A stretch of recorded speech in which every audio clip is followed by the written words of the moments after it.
Please hold and you will be able to listen to the show. Blast off. This is True Capitalist Radio. True Capitalist Radio. I am your host, the man they call Ghost. The badass of business. Give him capitalism or give him death. That's it. Period. Broadcasting from his Skyline office studios in beautiful downtown Austin, Texas. You sound fruitier than a box of Fruit Loops, for Christ's sake. And now, he'll take it from here. Your host, the prognosticator of prognosticators, the man they call Ghost.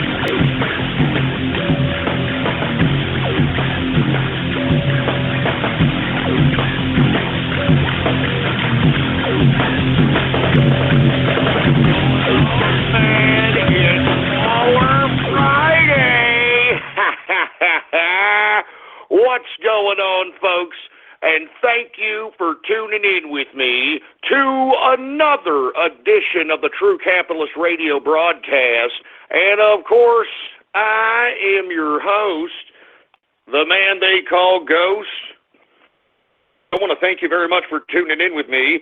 This is episode number 459, number 459 for all the folks that are keeping track of the True Capitalist Radio broadcast. And before we get into anything else, I'd like for everybody to please spread it around like wildfire and let everybody know that True Capitalist Radio is in effect and in the house. And we are live every Monday through Friday, 4 p.m. Central Standard Time, right here on the official website of the True Capitalist Radio broadcast. And it is blogtalkradio.com/ghost. That's blogtalkradio.com/ghost. And, of course, if you have not done so, please follow me on Twitter. The Twitter name to follow is PoliticsGhost. All one word, no underscores. PoliticsGhost is the name to follow. Now, I do understand that Twitter is now trying to ban a lot, or I shouldn't say ban, but shadow ban a lot of the Capitalist Army members. So, FYI, so once again, folks, if you have not done so, go ahead and go over to the alternative Twitter social media site. It is gab.ai. You could go ahead and type that into your browser, gab.ai. If for whatever reason Twitter wants to be a jerk ass and try to ban yours truly, we're just going to go ahead and make that transition over there. I mean, that's all there is to it. I mean, I'm trying to juice Twitter for as much as I possibly can out here because, unfortunately, there's still a lot of people on this particular social media platform, and that's why I continue to patronize it, to try to juice it, baby. Now, with that being said, folks, it is a Baller Friday, and I know we traditionally have a free format edition on this particular day here, but there's just so much news, and of course, folks, the media is at war with the American people. The mainstream media is at war with Donald Trump, our president, and that's why, even though I'm tired, folks, even though sometimes, if you want my personal opinion, even though sometimes I just don't feel like I could continue. I mean, it's just 3 hours a day, 5 days a week that I do this on top of all the other things that I do with my life. I'm talking, being a capitalist, making money. Folks, I mean, I don't go to any kind of traditional job. I am the job. I own the business. Do you understand? I'm a capitalist. Every day I have to wake up and I got to keep hustling, baby. Every day I'm hustling. You understand? So with that being said, I mean, I literally maybe sleep 3, maybe 4 hours a day. Maybe 4 hours a day. Anyway, with that being said, folks, it's Baller Friday, and lo and behold, folks, I don't know what kind of a joke this is. I don't know who makes these types of holidays. Yesterday, folks, was National Margarita Day. And I wasn't going to make a big fuss out of it because I don't usually drink margaritas unless I'm on a beach or something. Folks, is National Tortilla Chip Day. And I want to be honest with you, whenever I think of tortilla chips, I think about this damn idiot, that Department of Homeland Security asshole that approached me at the taco bar and double-dipped my damn chip. Jesus Christ, man. Look, I don't want to go into that memory. As a matter of fact, now that we president now, when I finally meet the Trump administration, I am going to go to General Kelly, and I'm going to ask, who in the hell was that son of a bitch that came up to me and double-dipped my goddamn chip? Anyway, with that being said, folks, there's a lot of things to talk about, so let's just go ahead and get right into it. Now, let's go ahead and go into this helter-skelter stock market, for heaven's sake. If this isn't proof that some entities that have a vested interest in propping up this market or not propping up this market, all you got to do is just take a look at the intraday chart on any one of these index composites today, folks. All right? It was negative all day today until literally the last 20, 30 minutes of the goddamn trading session. I mean, what kind of crap is that? Now, for you folks that are unaware, the stock market here recently has reached all-time highs for the past 10 sessions in a row, if I'm not mistaken. The last time that has happened was the crash of 1987. So that is just something to consider, just a little bit of a tidbit. One more again, let me tell you that we've had 10 record high sessions. Last time we've had something like that was prior to the crash of 1987. Now, with that being said, folks, I said that there was an interesting pattern with these crashes. You take a look at the crash of 1987. You take a look at the crash of 1999.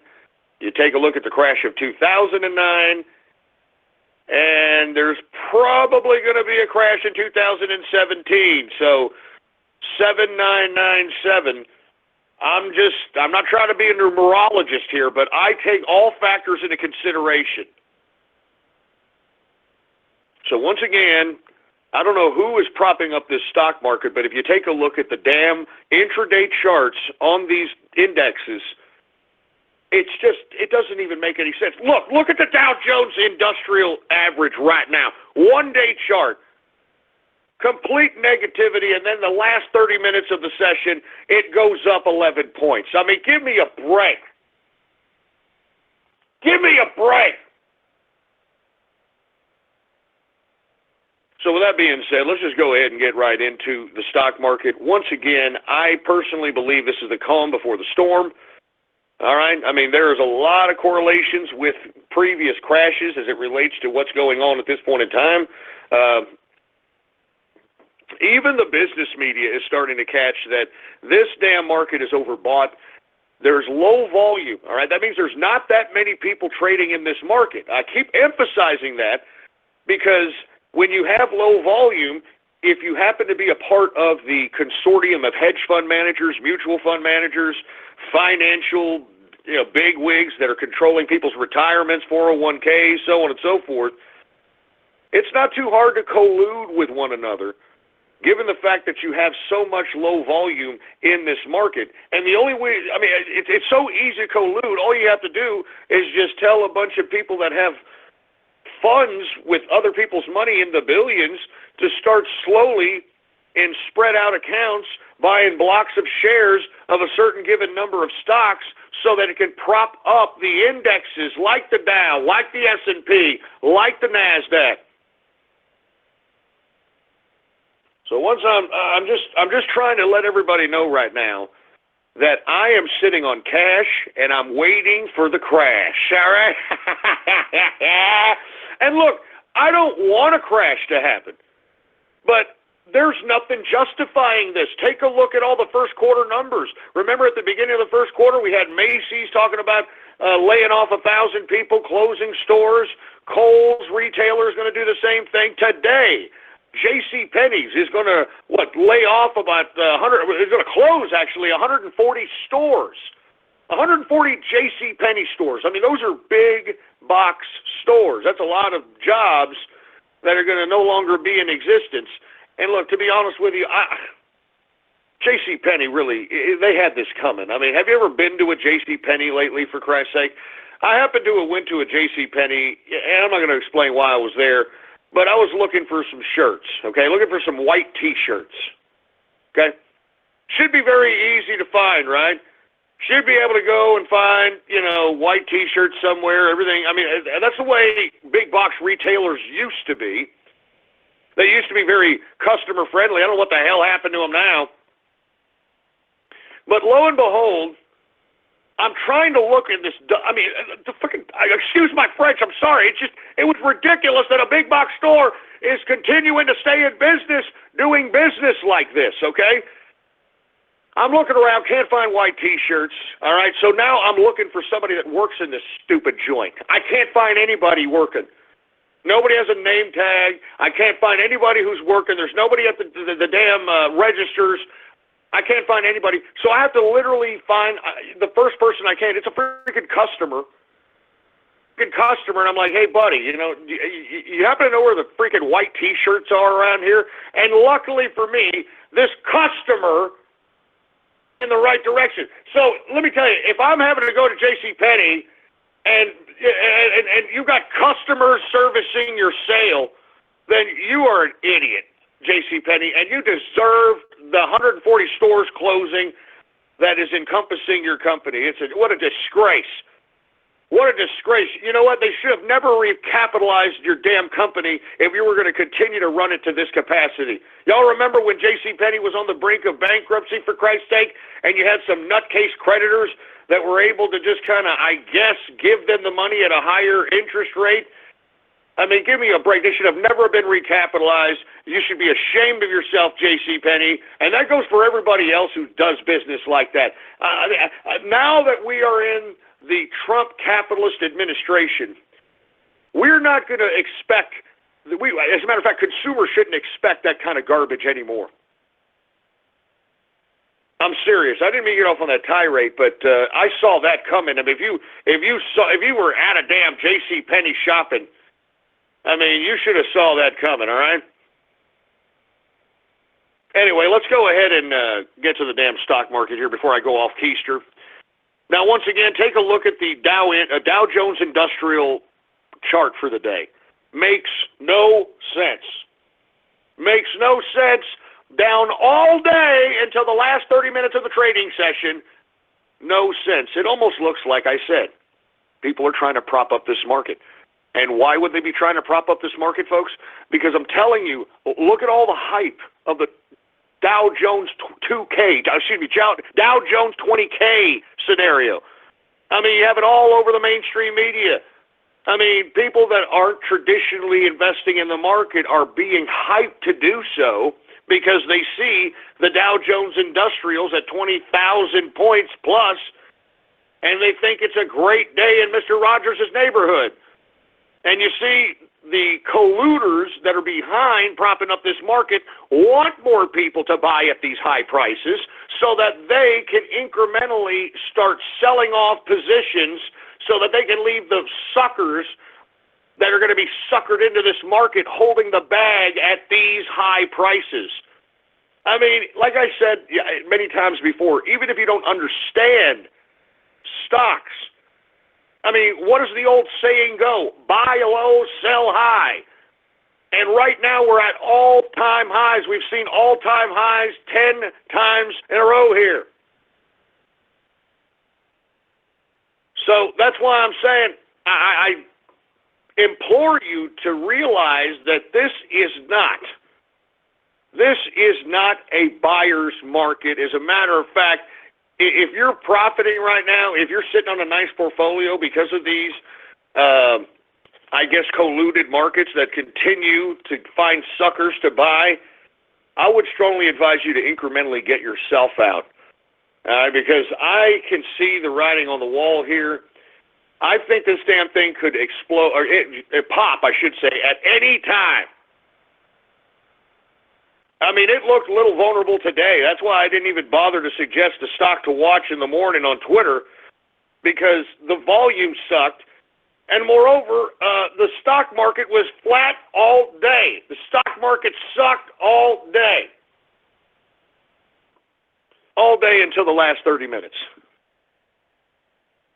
And then the last 30 minutes happened, and then lo and behold, people are just going to go in? No, not everybody's just going to go in. The Wall Street people, the hedge fund managers, the mutual fund managers. So that's why I'm telling everybody today, if you have any positions, I am encouraging you to get out now and profit so you can be holding cash. So when the crash finally does happen, which it could happen any minute, man. Look, somebody is propping up this stock market. The volume in this market is so low, and I think that we've had a couple of people like Zero Hedge and a couple other business media outlets actually acknowledging this, that there's something wrong as the volume is going lower in the market, which means not that many shares are exchanging hands, not that many people are buying, yet the freaking price of stocks keeps going up. That is a major problem. That is an unsustainable anomaly, and at some point in time, it is going to pop, and everybody is going to be left holding the bag, and I'm strongly imploring you, don't be one of those people holding the bag. Anyway, let's get to the Dow Jones Industrial. Once again, all day today, folks, we were in the negative all day until the last 30 minutes of the day session. Dow Jones for this Friday closes out at 11.44 points up. 11.44 points up on the plus side.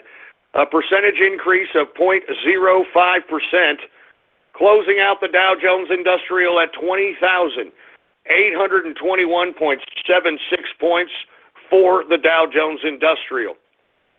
I'm telling you, man, I'm telling you this right now, it's a trap. Don't smoke the crack that these investors are smoking. And there's not that many investors to begin with. I mean, the only people that are really trading out here are individuals that are taking control of their own investing lives, and those that are the hedge fund, mutual fund, the retirement fund managers. I mean, these are the only people that are truly trading out here. I'm serious. These are the only people that are truly trading. And to be honest with you, we need more independent investors in trading in the stock market. And that's why I hope everybody's listening when I say, please tweet, please Facebook message, please email and mail the Trump administration, Mnuchin, Ross, and the SEC and everybody else. Tell them to lift the PDT rule on small investors so that they can have the freedom to trade how they want to. There should be no reason, once again, that individuals that are working, that are hard workers, that are trying to scrape out a living, there should be no reason why they are prohibited from partaking in pattern or day trading because they're out-regulated out of the market. I've never heard of such a thing. I mean, that PDT rule seems to me as if it is regulated out small investors so that these idiot Wall Street hedge fund manager, mutual fund manager assholes can literally do what they're doing now, propping up this damn market, for Christ's sake.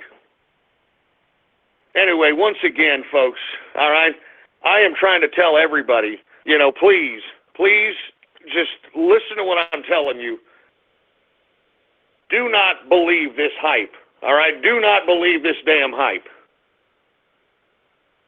Anyway, let's get to the S&P 500. We got the S&P 500 up today, 3.53 points, a percentage increase of 0.15%, closing out the S&P at 2,367.34 points for the S&P 500. And you can take a look at that intraday chart. Same thing as the Dow. No effing sense. Let's get to the NASDAQ. The NASDAQ is also up today, folks, 9.80 points, a percentage increase of 0.17%, closing out the NASDAQ at 5,845.31 points for the NASDAQ composite. Once again, all these plus sides come at the last 30 minutes of the day's session, which says to me, somebody's propping up this market, folks. Somebody is propping up this market, and who would have a vested interest in doing so? None other than the people that got bailed out in 2009, Wall Street, the banks, the financial institutions, all these scumbags. So that's why they have a vested interest in doing so. They're just trying to incrementally get out of the market while suckers are buying at these high prices, all right? Anyway, let's get to commodities, shall we? What I've been saying about energy, wouldn't touch this with a 10-foot pole. That OPEC is obliging the production cuts that they agreed to some months back. And as a result, we are in a very precarious position in the energy market. And that's why I don't like that kind of precarious uncertainty. So with that being said, I am not a buyer in the energy market whatsoever. But I will still cover it because there's still people out here maybe day trading, maybe trying to think of a play. So let's go ahead and let's give it the rundown here. We've got WTI sweet crude down today, 43 cents, a percentage decrease of 0.79%, closing out WTI at $54.02 per barrel of WTI sweet crude. We've got Brent crude oil down also today, folks, 54 cents. Brent crude down 54 cents, a percentage decrease of 0.95%, closing out Brent crude at $56.04 per barrel of Brent crude oil. Let's go ahead and get to gasoline. Gasoline is finally starting to see somewhat of a retraction here. It is down today 0.90%. After seeing plus sides on the 1 or 2% range in the past several sessions. Once again, gasoline is down 0.90%. Natural gas, the feast or famine commodity, it is up modestly today, 0.38% increase on the day for natural gas. And heating oil is down today, 1.01% decrease on the day for heating oil. Let's go ahead and get to the metals, shall we? The metals! Let's get to the goddamn metals! We've got gold up today, folks. Gold is up. I mean, it doesn't make any sense, does it? Equity's up, gold's up. That just goes to show you this helter-skelter, uncertain market. No one knows what the hell to do. But once again, as I've always suggested, when uncertainty sets in, that's when you have people going to the last resort. And, of course, that is, metals. Anyway, we've got gold up $6.60, a percentage increase, of 0.53%, closing out gold at $1,258 even. $1,258 even per troy ounce of gold. Now, silver, on the other hand, took a dramatic increase today, and that just goes to show you, once again, uncertainty. Silver is up 23 cents, a percentage increase of 1.26% increase on the day for silver, closing out silver at $18.42 per troy ounce of silver. Let's get to copper, shall we? Copper is up 0.92%, and platinum.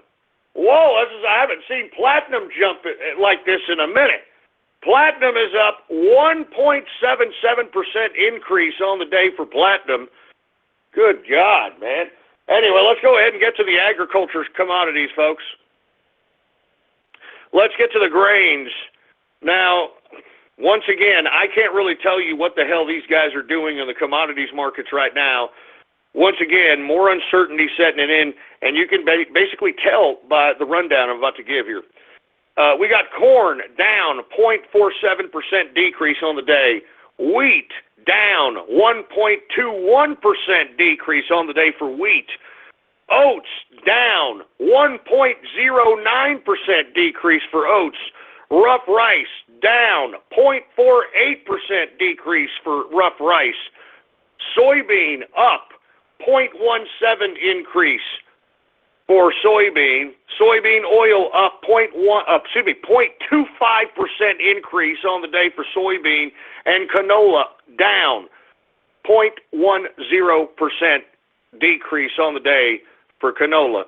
let's get to the soft, shall we?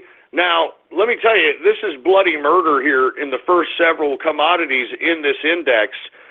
Let's take a look. Cocoa is down. I mean, it is continuously going down. It's even gone down during Valentine's Day. So, wonder what's happening in the chocolate market, to say the least.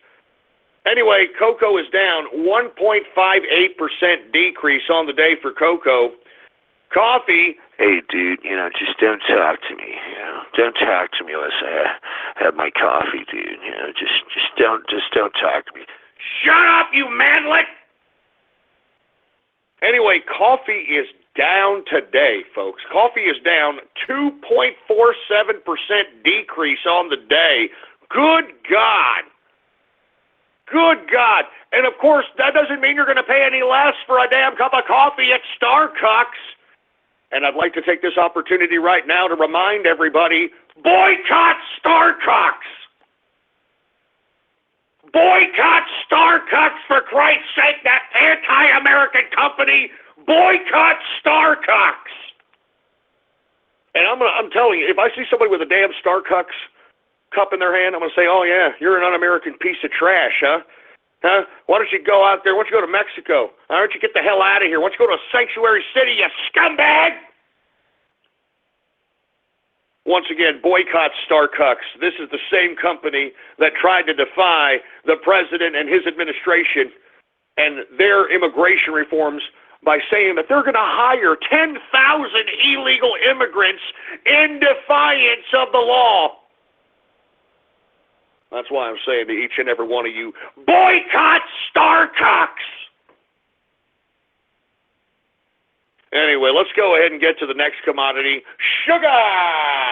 Sugar is down today, 1.59% decrease for sugar.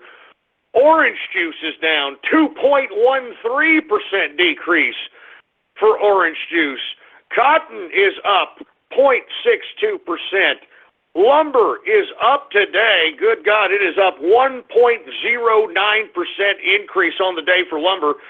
Rubber is up 1.30% increase on the day for rubber. And we've got ethanol down today, 0.20% decrease on the day for ethanol. Let's get to livestock, shall we? Livestock, I'm loving this because we are seeing decreases in live cattle. And I don't know about you guys, I've been eating a lot of steak. I'll tell you that right damn now. I'm talking porterhouse steaks. I'm talking T-bone sirloins. I'm talking New York strips, tenderloin, baby. I'm talking about prime rib. You name it, baby. You name it. And I'm loving these cheap beef prices, and I hope you are too.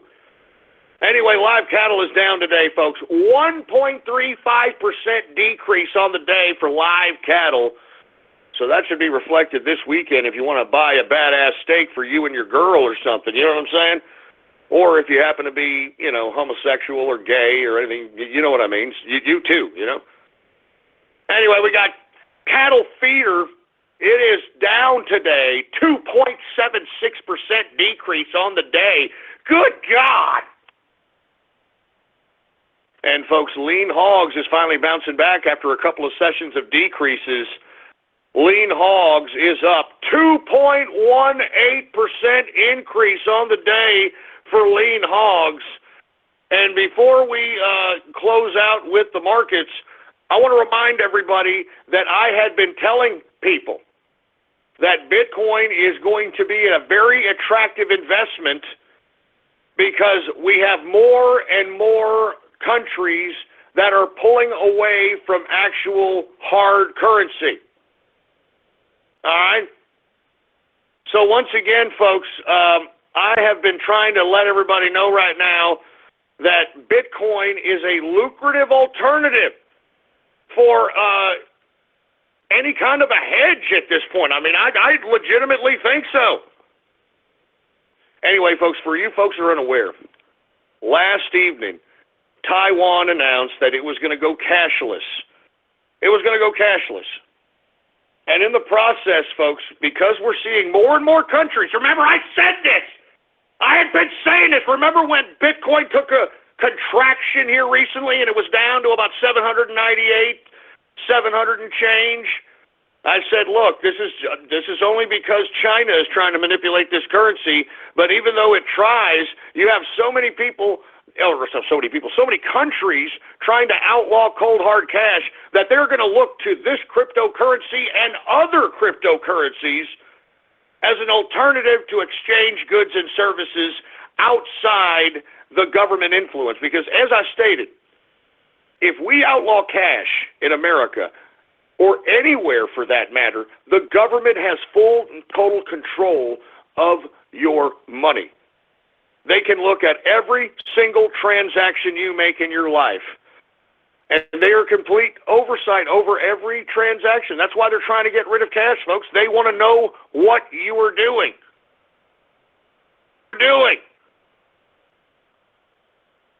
So with that being said, these cryptocurrencies are going to be an alternative means in which people exchange goods and services outside the oversight of government.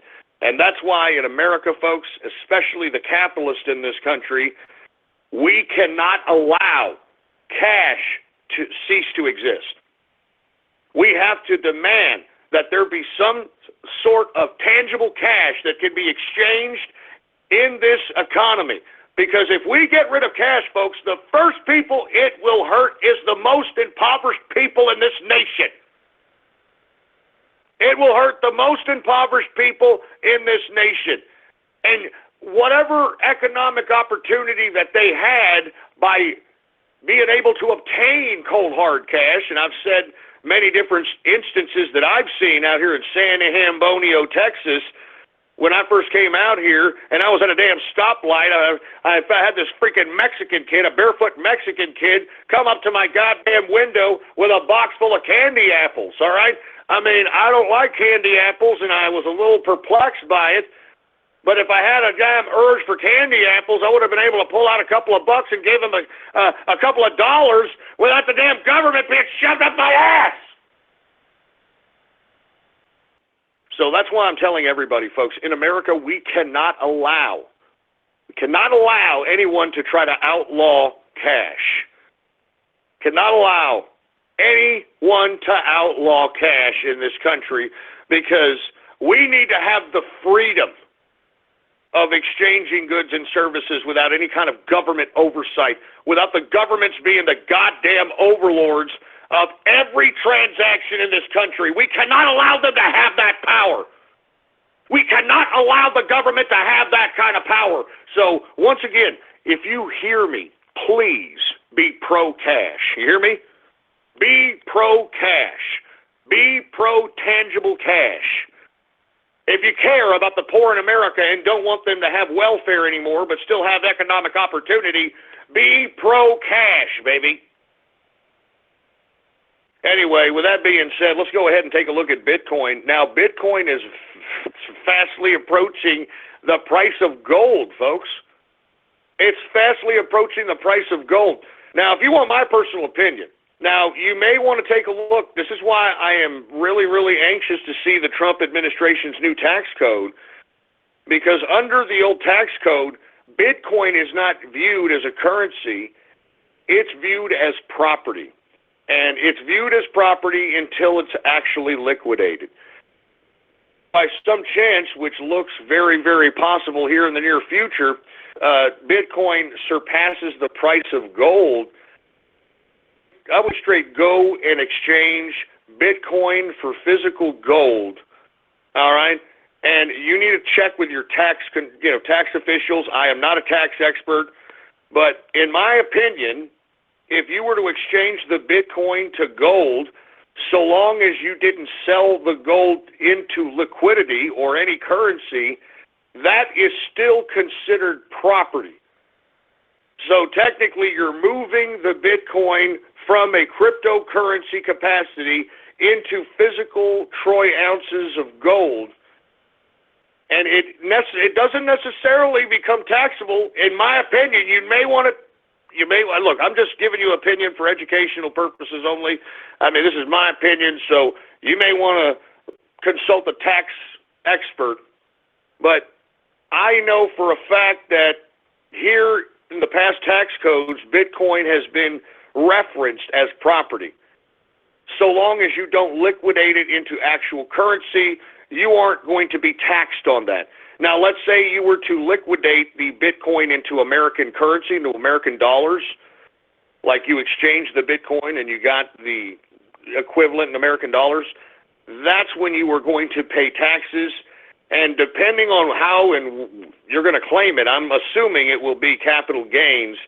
And under the current capital gains tax, it's like anywhere from 35 to almost 40%, depending on the tax bracket. So, once again, folks, this is how you have to think about things when you're a capitalist, so that you can actually make your money work for you. All right? You can actually make your money work for you. Now, once again, with that being said, let's go ahead and get to the Bitcoin price here. Bitcoin today, as of right now, is $1,181.01. Let me tell you that one mo again, all right? $1,181.01 per Bitcoin. Man, unbelievable. I'm telling you this right now. If it gets to the price of gold, I mean, just start exchanging for gold as far as I'm concerned. Physical gold. I'm not even joking around. Physical gold up in here. Anyway, folks, that, my friends, is the markets for your ass, all right? Anyway, folks, this is a Baller Friday. And before we get into anything else, let me go ahead and get my drink here. This is Baller Friday. And for you folks that are just tuning in and don't know what Baller Friday is, it's that time of the week where us capitalists bask in our success throughout the week, bask in our wages, in our labor, in our capital, in our profits. And what we do is on a Baller Friday, we take our favorite vice and partake in it to bask in our success. Because let me tell you something, folks, no one's going to care about you more than you. And you should take pride in your success. Don't be an egomaniac about it. Don't get me wrong. Don't be some kind of holier-than-thou, egotistical, almost demigod-like maniac, but bask in your success. So once again, I am going to go ahead and raise my glass to all the people that are a part of the capitalist army, everybody who is a part of the capitalist revolution. And let me tell you something right now, each and everybody who's listening to the sound of my voice, that is the emerging capitalist right. Because that's exactly the political spectrum that is rising from the ashes of the alt-right. It is the capitalist right. It is the right wing that is organized based upon the tenets of capitalism, liberty, and nationalism. And we embrace difference, baby. We embrace it. Difference is the essence of individualism. Difference is the essence of individualism. That's why the right wing, the capitalist right wing, is the counterculture to the conformists, to the totalitarian left wing. So once again, folks, I want to say cheers to the capitalist army, cheers to the capitalists throughout the world, cheers to the capitalist right, and cheers to the man who is the manifestation to the capitalist revolution. And I'm talking about President Donald Trump. Cheers, baby, cheers.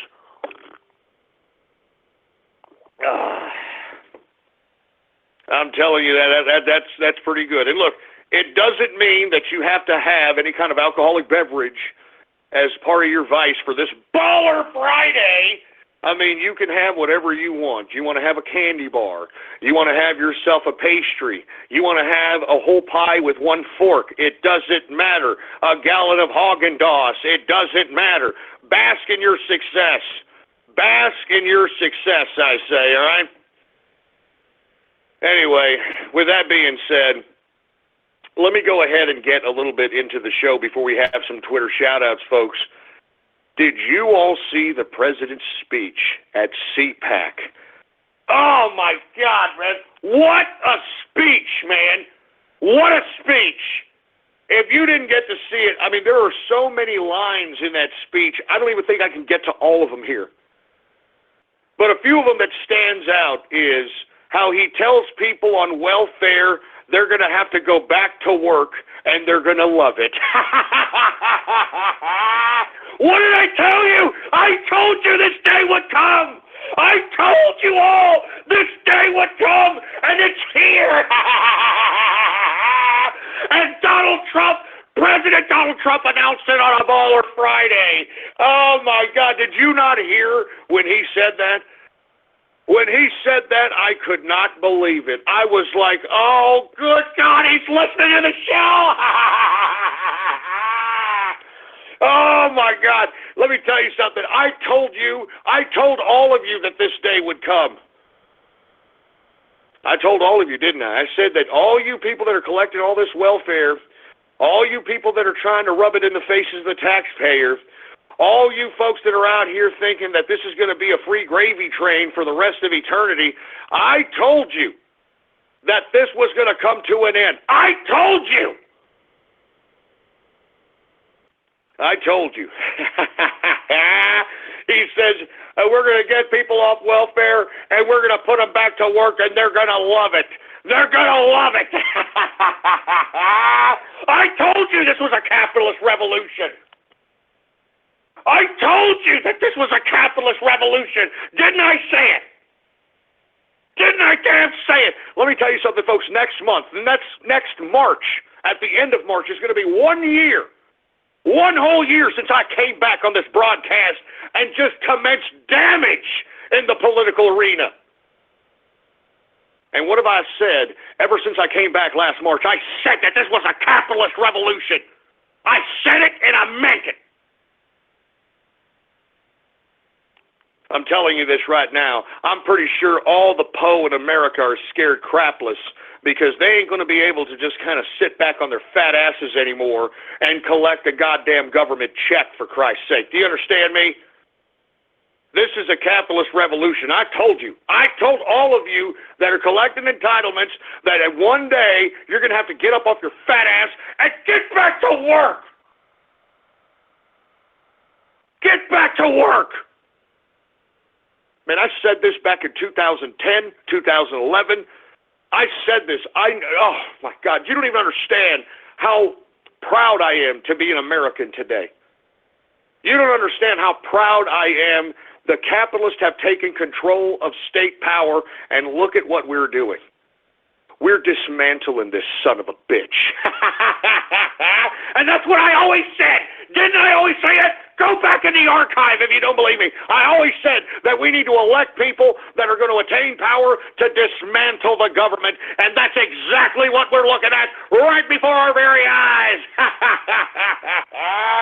That's why the deep state doesn't like President Trump, because their little stupid bureaucratic bunch of garbage and their dumbass days and their stupid ridiculous pensions and all this crap is over. It's over. And I'm telling you this right now, that was one of the zingers man, I had been saying that for years.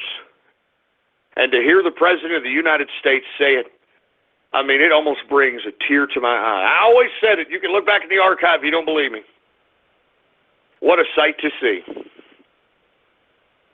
Another zinger that he said was purely calling out globalism. Checking globalism. He was like, we're not going to be a part of globalism or global anything. I am the President of the United States, not the globe. And when he said that, the crowd erupted. And let me tell you, you could not get any more of a clear line in the sand than when Trump was calling out globalism at CPAC. And not to mention, on a side note, Nigel Farage, our good friend from across the pond in Britannia, was also speaking at CPAC, and he also said that 2016 was the beginning of the populist revolt against the globalists. So this, and I'm telling you, the right wing is the counterculture for not just the domestic social culture, but the world culture. I'm telling you, this is a war now. I can feel the war. It's much like I said yesterday. It's like the American Civil War. The American Civil War, it was the Federalists versus states' rights. This world war, this globalist war, it is the globalists versus the nation states. Same crap, bigger plate, baby. You understand? And let me tell you something right now. We, as the nation states, need to hit back at these globalists. They have all of our populations hypnotized because many of them have their medias in their pocket. They have our medias in their pocket. That's why Donald Trump called out the media in this same speech at CPAC. That's why he's been harping on this, that this media, this mainstream media, is an enemy of the American people. That's why shows like this and other media outlets, alternative media outlets, are starting to become more viable because no one wants to listen to the mainstream media. And why? Much like I said yesterday, the reason the mainstream media doesn't inform you and doesn't actually give you real news is because they don't have a financial vested interest to do so. If they were actually telling you the real news, much like President Trump said today in the CPAC speech, if they were showing you what was really happening in Sweden, if they were showing you what was really happening in Germany and France, if they were showing you these types of images, you wouldn't want to look at them, and you know what you would do? You would flip the channel on some adult cartoon so you could feel better. And you see, the mainstream media knows this, so that's why they're feeding you nothing but a bunch of sensationalistic yellow journalism that is meaningless. And that's why I said, folks, that's why I said this show, the Capitalist Army, the Inner Circle, we are comprising through our own organic means. We are going to open up our own media organization in which we are going to deliver real news. And I'm talking real reports from real people on the ground from all over the world.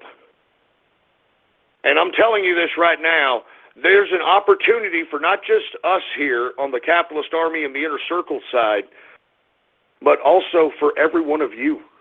If you have the same ideas or similar thereof of the capitalist right, I am encouraging you to go out and vlog, go out and blog, go out and express yourself politically.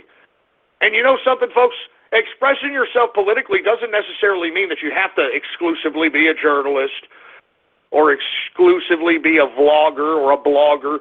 You can express yourself politically in any capacity. You can express yourself politically in song. You can express yourself politically in literature, in poems. Because remember, folks, if we are going to take control of this new specter that is looming over the world, which is based in capitalism, we have to take control of every aspect of human interest. And that's why I'm calling on everybody. If you're a poet, then create some pro-capitalist, individual, liberty, and nationalistic-based poetry and make it sound attractive. Make it sound valiant. Make it sound patriotic. If you're a songwriter, if you have a band, I mean, this is what I'm talking about. We have to encapsulate it all. If you're an artist, paint pro-capitalist, pro-individual, pro-liberty, pro-national, pro-American art. And of course, if you're not from America, put your flag. Be nationalistic about Britannia if you're from Britannia. Be nationalistic about France if you're from France. Be nationalistic, because listen, right now, the current system of globalism does not have our best interest at hand. The current system of globalism that has been forced upon us only benefits a very small group of people that have very nefarious interest in mind as it pertains to humankind's well-being. So that's why we have to be the counterculture, folks. the capitalist right. We have to be the counterculture. And we have to infiltrate every art, every piece of literature, everywhere, so that we can lure those mindless folks that are out here protesting for no reason. I mean, not realizing that Donald Trump is not the boogeyman that caused the ills in their lives. Donald Trump has barely been the president for a month. If you feel as if society has gave you a bad deal, if you feel that life has given you a bad card, if you feel that you're in a precarious situation or an unfortunate situation or a bad situation right now, don't blame Donald Trump. Blame, first of all, the person that you look at every morning in the mirror, and then you got to look at your parents. You got to look at previous administrations. I mean, there are a bunch of other people to blame than a guy that just barely got into office a month ago, you mindless idiots. And a couple other zingers before I get to Twitter shout-outs. Donald Trump also called out the Clinton News Network, man. Oh, I'm telling you, it was a great speech. There were so many things that he said in that speech, and I also wanted you to all notice that was red tie Trump. You notice that? That was red tie Trump. And for you folks that think that I'm just kind of going off keister, folks, I'm not joking. Whenever he's not necessarily telling the whole truth, he wears the blue tie. You notice that when he was next to Benjamin Netanyahu, that was blue tie Trump. All right? And that's why, blue tie Trump was like, yeah, whatever you say, Bibsy, whatever. Yeah, just shut up. I mean, serious. Anyway, folks, once again, red tie Trump telling it how it is, telling us the truth, the whole truth, and nothing but the truth.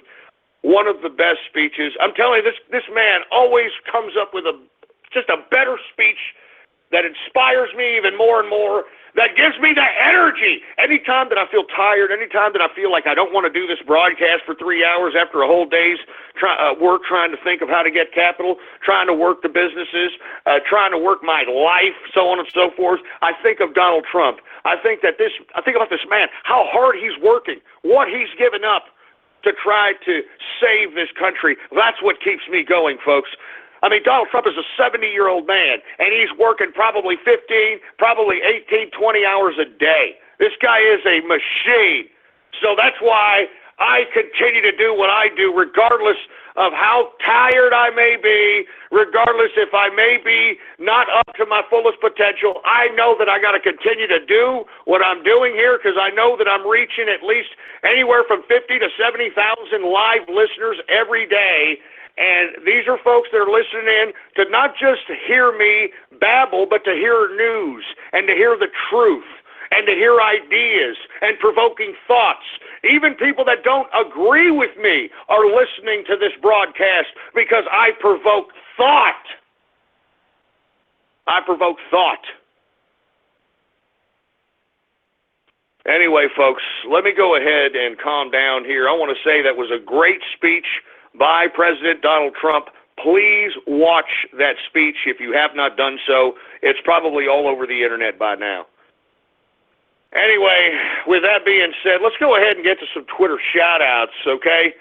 And for all you folks that are unaware, okay, the Twitter shout-outs, all you got to do to get one is retweet the first tweet on my Twitter account. And the tweet to retweet is True Capitalist Radio Live. That tweet to retweet again is True Capitalist Radio Live. And when you tweet that tweet, I will retweet that tweet. I will give you a Twitter shout out live right here on the broadcast, right here and now. Do we got any Twitter shout outs, engineer?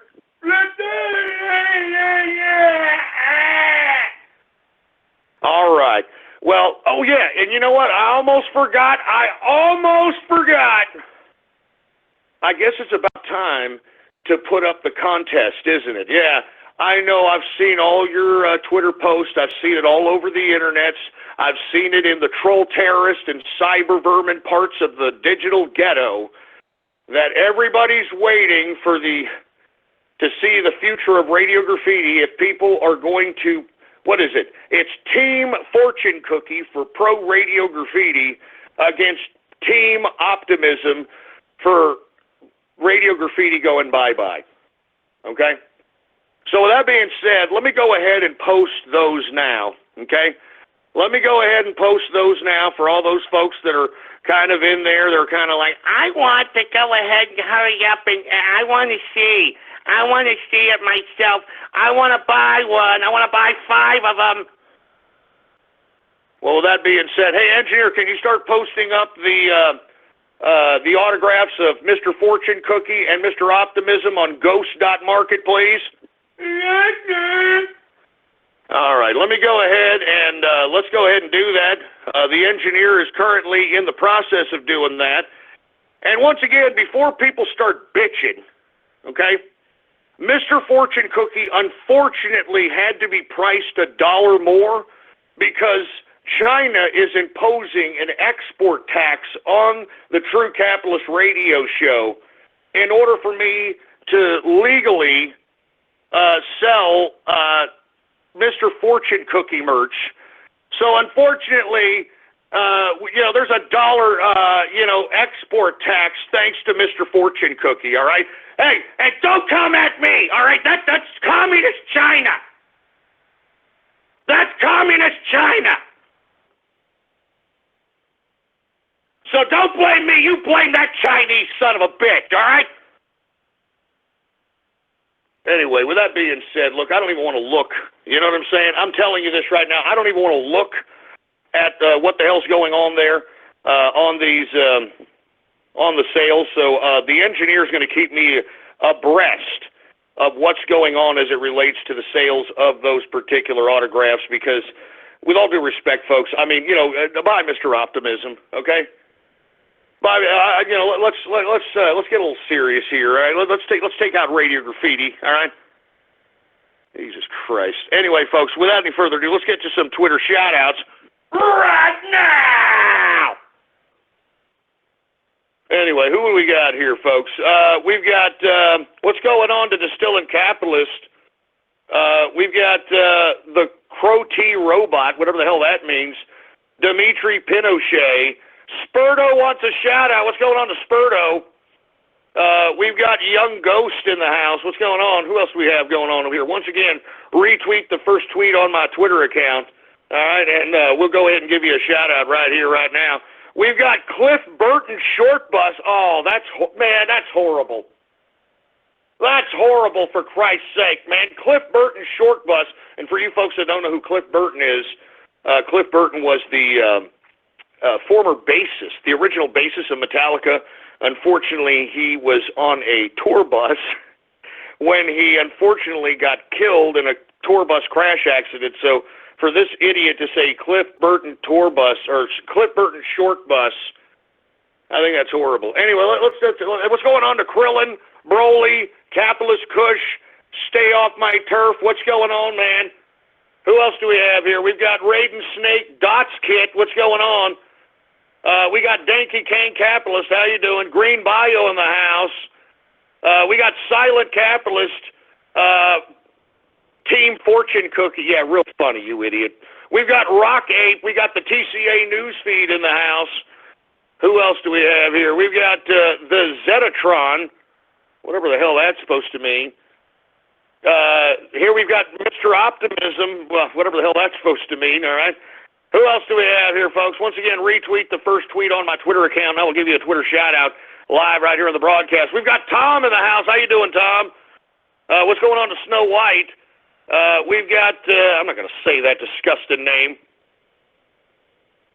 We've got the J.C. Penney of autographs. Oh, you son of a bitch.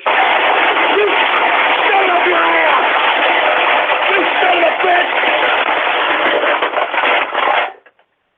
The J.C. Penney of autographs? Why don't you go shove it up your ass, for Christ's sake? Huh? Why don't you shove it up your ass? What do you want me to, get a Patreon or something, huh? You want me to start accepting donations or something? Huh? Hey, shut up. I'm selling you a product. Shut up. Just shut up. Why don't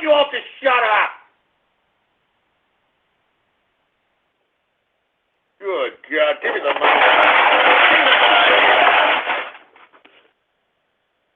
Yeah, real funny ass crack, all right? Anyway, we've got BJs for Bitcoins. Are you kidding me? Are you kidding me? I mean, Bitcoins are almost worth as much as gold, literally. I mean, you know, I don't think there's a BJ in the world worth that, if you want my personal opinion, all right? I'm sorry. Anyway, we got Sergeant Yoda in the house. What's going on? We've got the Green Leader in the place. What's going on? Ginsburg the pedo. Yeah, no kidding. Did y'all see that?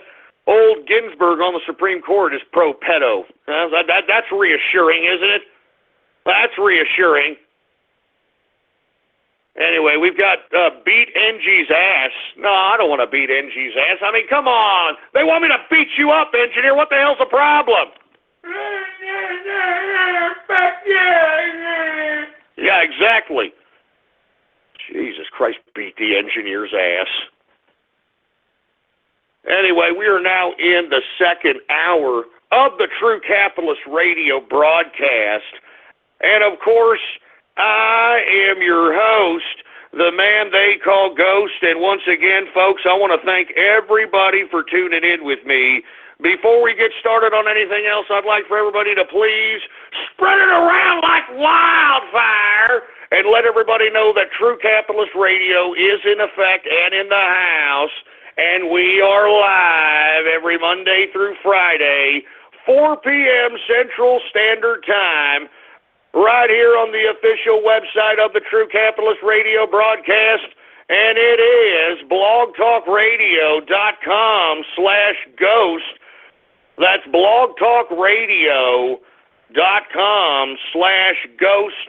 And, of course, if you have not done so, and what we're doing right now, follow me on Twitter. The Twitter name to follow is PoliticsGhost. All one word, no underscores. PoliticsGhost is the name to follow. Now, with that being said, folks, once again, I'm seeing that we're already tied up here with the Mr. Fortune Cookie, Mr. Optimism merch. And, of course, if you don't know where to get it at, all you have to do right now is type in your browser, ghost.market. All right, that's ghost.market. When you type that in your browser, it'll take you right to where the Mr. Fortune Cookie and Mr. Optimism merch is. I'm all team optimism, baby, all right? Let's get rid of Radio Graffiti and let's get serious. Let's get serious. And, of course, the Inner Circle discount code is in effect, all right? It is in effect. And for you folks that are wondering if there's any more Inner Circle slots, well, you're going to have to figure that out on your own. There's going to be about 10 put up this weekend, and I'm not going to announce it. You're going to have to figure that out on your own. Anyway, we got the Smiler in the house. What's going on? We've got, I'm not going to say that disgusting name. People are getting sick. We've got Flamin' Nipple Chops in the house. What's going on? Sell DHS agent merch. I'm not going to sell that, assholes. Are you kidding me? Shove it up your ass. We got Caleb the Capitalist in the house. What's going on? We got TC Capitalist in the place. What's going on? I'm telling you this right now. Yes, we do have an Inner Circle discount, folks. So I'll be giving that out after the show to everybody who wants to one in the Inner Circle. Just holler at me in the DM or in the chat room or any other method of communication, all right? Anyway, let's continue going. We've got Gabe the 13th. We got Supa in the place. We've got Baller Friday, somebody named Baller Friday. We've got Twerk for food stamps. Oh, Jesus Christ. You know, but that's actually really happening. I mean, you got freaking women that are out here twerking for a food stamp, for heaven's sake. We got Free Deplorable Troll. We've got Dr. P. Nestle, whatever the hell that's supposed to mean. We got Latvian Capitalist. What's going on? We got NRJ Commando. We've got Contest Will Be Rigged. What the hell are you talking about? Shut up. Ain't nobody... I mean, hey, the numbers are there, all right? There's no rigging that. The numbers are right there. So don't give me this crap that the damn contest is going to be rigged, all right? Jesus Christ. You see, you guys are already making an excuse here. You're already making a goddamn excuse, and I don't want to hear it. I don't want to hear it, for Christ's sake. And on that note, Mr. Fortune Cookie just took the lead, for Christ's sake. Man, God damn it. God damn it. Look, listen. I mean, it's time for this show to get serious, okay, guys? It's time for this show to get serious. It's time for this show to get serious, man. Give me the mic. Give me the mic. You know something? I almost forgot. What do you idiots do if you lose? How about that? I mean, I got to go back to, being a tarred magnet by bringing in Radio Graffiti for 30 or 40 minutes. If Mr. Fortune Cookie happens to sell more, and what are y'all going to do? What are y'all going to do if you lose? What are you all going to do if each and every one of you troll terrorists and cyber vermin lose? What the hell are you all going to do out there for me, huh? I mean, I'm doing all kinds of stuff for you. What the hell are you all going to do for me, for heaven's sake? I'm going to think about it, all right? That's what I'm going to do. I'm going to think about it. Yeah, I'm going to make y'all suffer, all right? I'm telling you, this is Mr. Optimism. Go out there and promote Mr. Optimism merch, man. Anyway, let me get a couple of more Twitter shout-outs and we move on with the broadcast. What's going on to Commando Nando? We've got Cuck Lives Matter. How you doing, man? Who else do we have here? I'm not going to say these disgusting names. I'm telling you, look at how disgusting you people are getting here. You people are disgusting. Happy birthday, Chris Chan. Oh, no! Screw that! No! Oh, no! Isn't that fruity Ashley Tart's birthday? Are you kidding me? That autistic freak? That autistic cross-dressing... I don't even know what to call that kid anymore. Oh, God, I can't believe you idiots made me say that about that freaking... What is he now? Is it a cross-dresser? Is it a tranny? It is a pansexual? It is a gender fluid? What the hell is going on? Give me the mic! Hey, you know what, Chris Chan? Go shove it up your... Well, you'd probably like that. Screw you and your birthday. I curse your birthday, Christian Chandler. I curse your birthday. You are a cancer on the internet. You are a cancer on the internet. As a matter of fact, everybody bow their heads right now. Everybody bow their heads. God, if you're listening, can you please remove Christian Chandler, please, all right? Can you please remove this horrific cancer of decent society, please, okay? I mean, I don't even know why you even brought him here, God. Is this your joke? Is this your joke, God? I mean, aside from him being a very spastic, autistic freak show, all of a sudden you decide to throw it in this simplistic tard's head that he wants to be a tranny or a cross-dresser or a transvestite or whatever the hell he's trying to be? Come on, God. We've had enough of the joke. The joke is up. Remove this guy, please! Amen. Father, Son, and the Holy Ghost, Christian Chandler is who I hate the most. La la la ho la la ha la la he la la ha la la ho la la ha.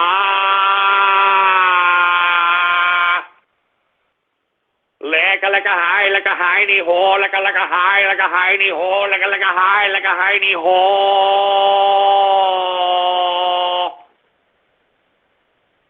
All right, that's good enough. I hope that God hears our prayers. Amen. And I can't believe that you idiot troll terrorists and cyber vermin made me say that. I'll tell you that right damn now. Anyway, we got Tweely Atkins in the house. What's going on? We've got, I'm not going to say that disgusting name, for Christ's sake. We got Lego Fan 420. We got Big McLarge Huge in the house. What's going on to Ignacia? What's going on to the Keystoner? What's going on to Polak? What's going on, man?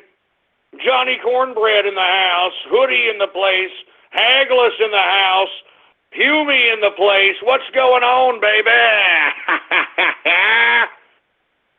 Anyway, who else do we have here? We've got, remember the Alablo? Man, that's not funny, you ass crap. Remember, God damn it. Remember the Alablo? You assholes, we just suffered 4 tornadoes in one night. We suffered 4 tornadoes in one night out here. I'm lucky to even be broadcasting to you right now. I'm lucky to even be broadcasting.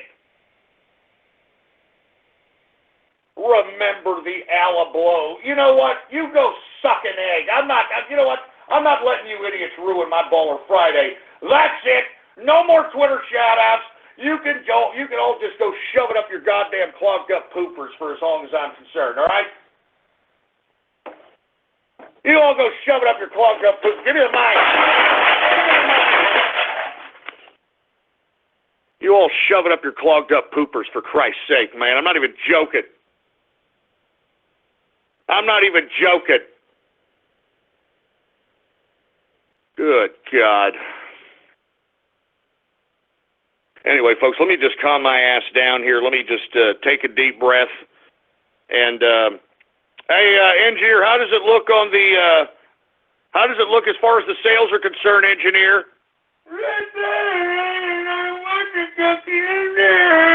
Are you joking? Man, Fortune Cookie is taking the lead, folks. He's in the lead, man. He's in the lead by 5. Please. Please, no, please.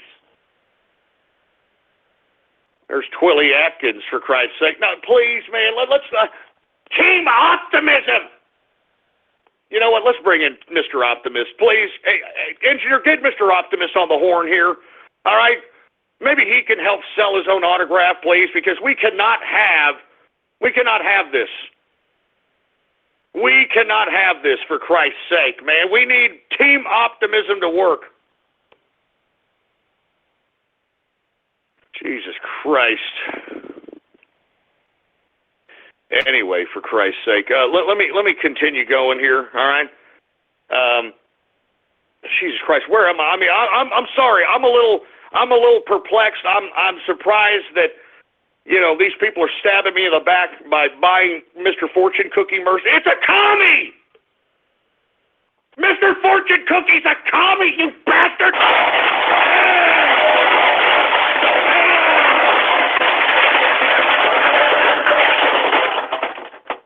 God damn it, it won't go away. I want Radio Graffiti to go away. It won't go away. I want it to go away, and it won't go away.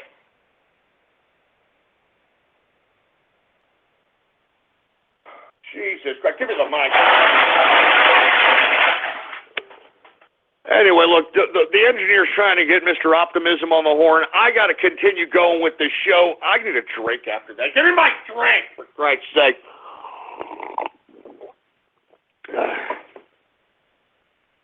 Jesus Christ. Anyway, where the hell was I at, engineer?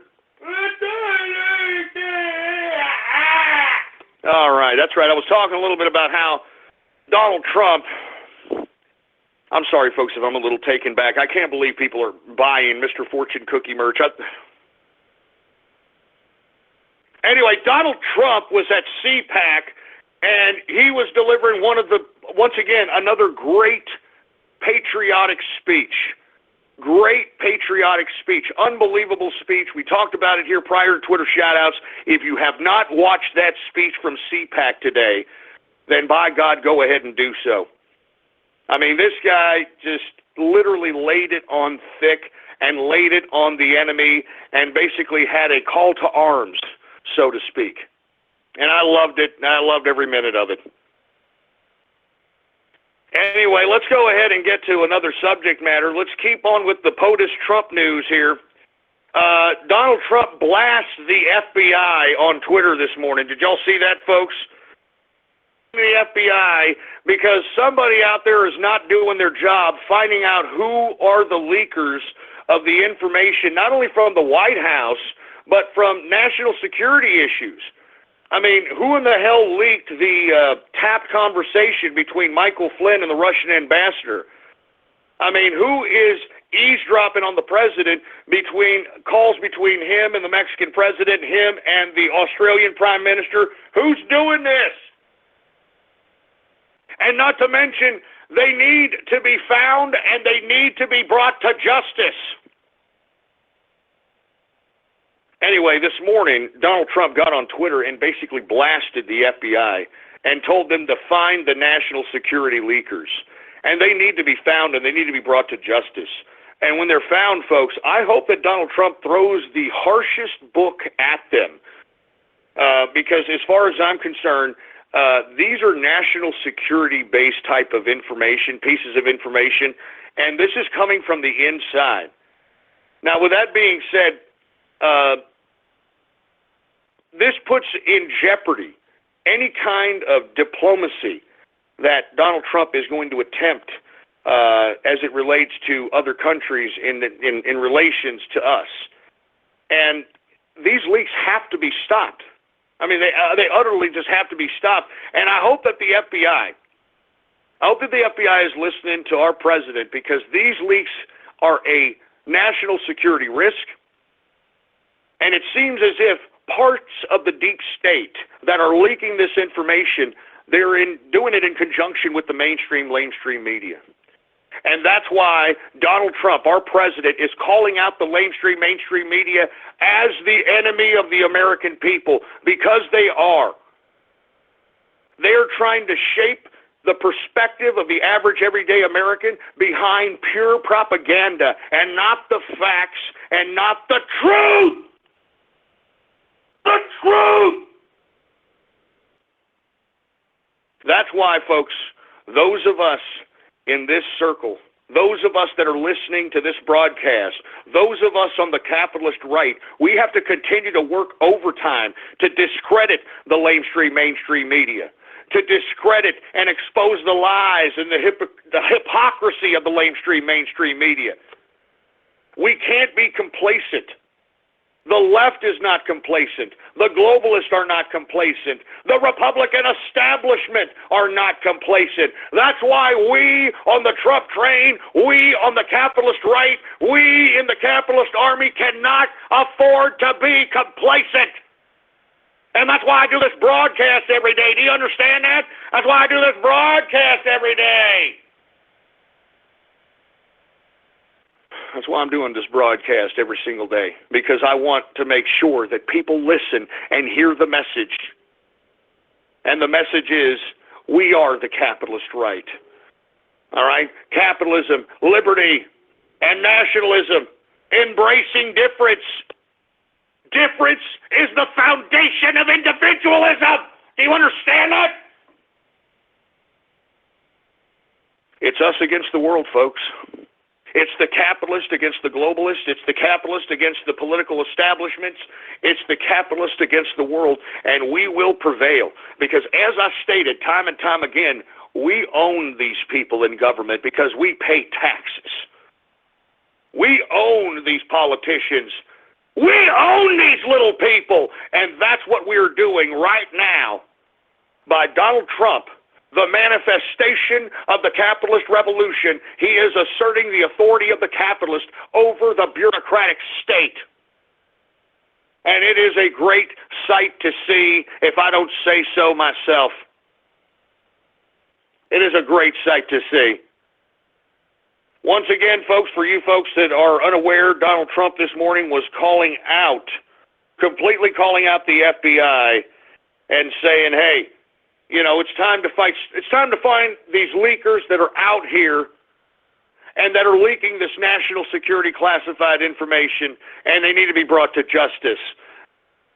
And that's all there is to it. And in response to that, folks, believe it or not, the White House decided, since the deep state is working with elements of the mainstream media, the White House decided to ban CNN, New York Times, Politico, and the Washington Times out of the White House press briefing room. Oh! Base Trump, baby! That's base Trump! Base Trump, man! CNN, New York Times, Politico, and the Los Angeles Times kicked out of the White House briefing room. They were out there playing with their pecker shafts, from what I understood. All right? They were out there playing with their damn pecker shafts. And they were crying on Twitter. Did you see the tweets by these damn idiots? Oh, we weren't allowed to go into the press room. It's not fair. And Donald Trump hates this.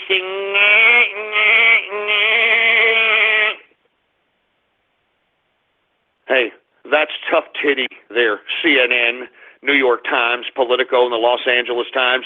You have done nothing but perpetually hit the United States president. You have done nothing but spread slanderous lies about the president, and it's about time that you got cut down to size. I mean, the president basically bitch-slapped these mainstream media entities and told them that you're no longer the only game in town. You're no longer the only entity that helps shape the narrative within the American political psyche. All right? You aren't the only ones that have influence over the people. And I think I forgot BuzzFeed as well. BuzzFeed was also kicked out as well. So this is a beautiful day in America, folks. I mean, what did I tell you? Right when Donald Trump took office, he was going to hit the ground running, and he was going to shock the system, and he was going to rock the planet. And that's exactly what he's done thus far. I mean, I am completely okay with what he has done. What I'm not okay with is some of the lackadaisical attitude of the Republican Party, which we're going to talk about here in a minute. But once again, folks, we on the Trump train, we on the capitalist right, we have to back up this president full throttle because he has no support. That's why he's going out there talking directly to the people. That's why he's going out there continuing these rallies, because he's bypassing the mainstream media. They have to cover his speeches. They have to deliver what he's going to say. He's the president! So that's why, in my personal opinion, what I think Donald Trump is doing, he should continue to do. I hope that he has more rallies. I hope that he has more press conferences in which he bypasses the media and just talks directly to the American people, because that is his secret sauce as far as I'm concerned. People know that he's being genuine. People know that he's not some scripted and some kind of plastic politician that we've come to know and love. That's why I'm saying, folks, I'm proud to be an American today. I'm proud to be an American, and I'm proud that this man is the President of the United States. And let me tell you, it's going to be a long, hard slog fighting against these establishment political lackeys. And it's going to be a long, hard slog fighting against their minions that they've got hypnotized via psychotropic drugs and propaganda. But we will prevail. I have no doubt in my mind we will prevail because, I mean, this is all we have. This is our last line in the sand. If for whatever reason Trump fails, then globalism will engulf this United States of America and we will lose our sovereignty. Mark my words. That's why I'm so serious about this broadcast. That's why I'm taking a more serious approach, and that's why, folks, we're also going to add a media outlet to this broadcast to deliver real rich content, real rich news, real rich information so that everybody understands the truth and not some slanted version thereof. Anyway, let me continue going here, folks. Once again, great news. The White House bitch slaps the mainstream media by banning CNN, New York Times, Politico, Los Angeles Times, BuzzFeed from the White House press briefing room. So I wonder if that means that, you know, those seats are open there. If so, I'd like to send a correspondent out there so that we can start covering the White House, Mr. President. I'm serious. I'm going to send a correspondent out there. We want to make sure that we have the first-hand reporting from the White House itself. So I'd love to see it. I'd love to have a correspondent out there. I'm telling you, we're doing things out here on the capitalist army and inner circle front. And I'm telling you, here in the next couple of weeks, I would not be surprised if here in the next, give it a month, here in the next month, that some of the correspondents that are going to be providing content for our news organization are going to be quoted by mainstream sources. Because I'm going to tell you this, before the goddamn publication is put out, we are going to put out things that the mainstream media is not going to put out as it pertains to these scumbag politicians. We're going to go right at them where it hurts. We're going to expose their lies. We're going to expose their contradictions. We're going to go deep inside their lives if necessary to be able to find whatever dirt, whatever we can find, whatever, so that these damn politicians don't believe that they can continue to act like nonchalant, sitting on their thumb jerk dicks and try to claim that they're doing something worth the crap for the American people. You understand that? So that's all there is to it. I mean, we're going to go right at these political establishments full throttle. And, hey, are we going to take some heat for it? Sure. But we're ready. You understand? Those of us that are about to contribute to this, we're ready. Bring it on. You know what I'm saying? Bring it the hell on. We're not going to shy away from anything because we want to make sure that globalism is confronted on the same front that they have confronted us and taken over our countries. Anyway, folks, let me move on to the next subject matter here because it's Baller Friday. And I want to just continue going with the flow. We're talking about Trump news. We're talking about how Trump had a great speech at CPAC. Trump blasts the FBI to find the national security leakers within Washington, D.C. And in response to that, the White House banned CNN, New York Times, Politico, and the Los Angeles Times and BuzzFeed from the press briefing room in the White House. I'm telling you, it's a new day in America. It's a breath of fresh air, to say the least. Breath of fresh air. Good God. But you see, with that breath of fresh air comes some angst, comes some disappointment, for a lack of a better term, and I'm talking about the Republican establishment.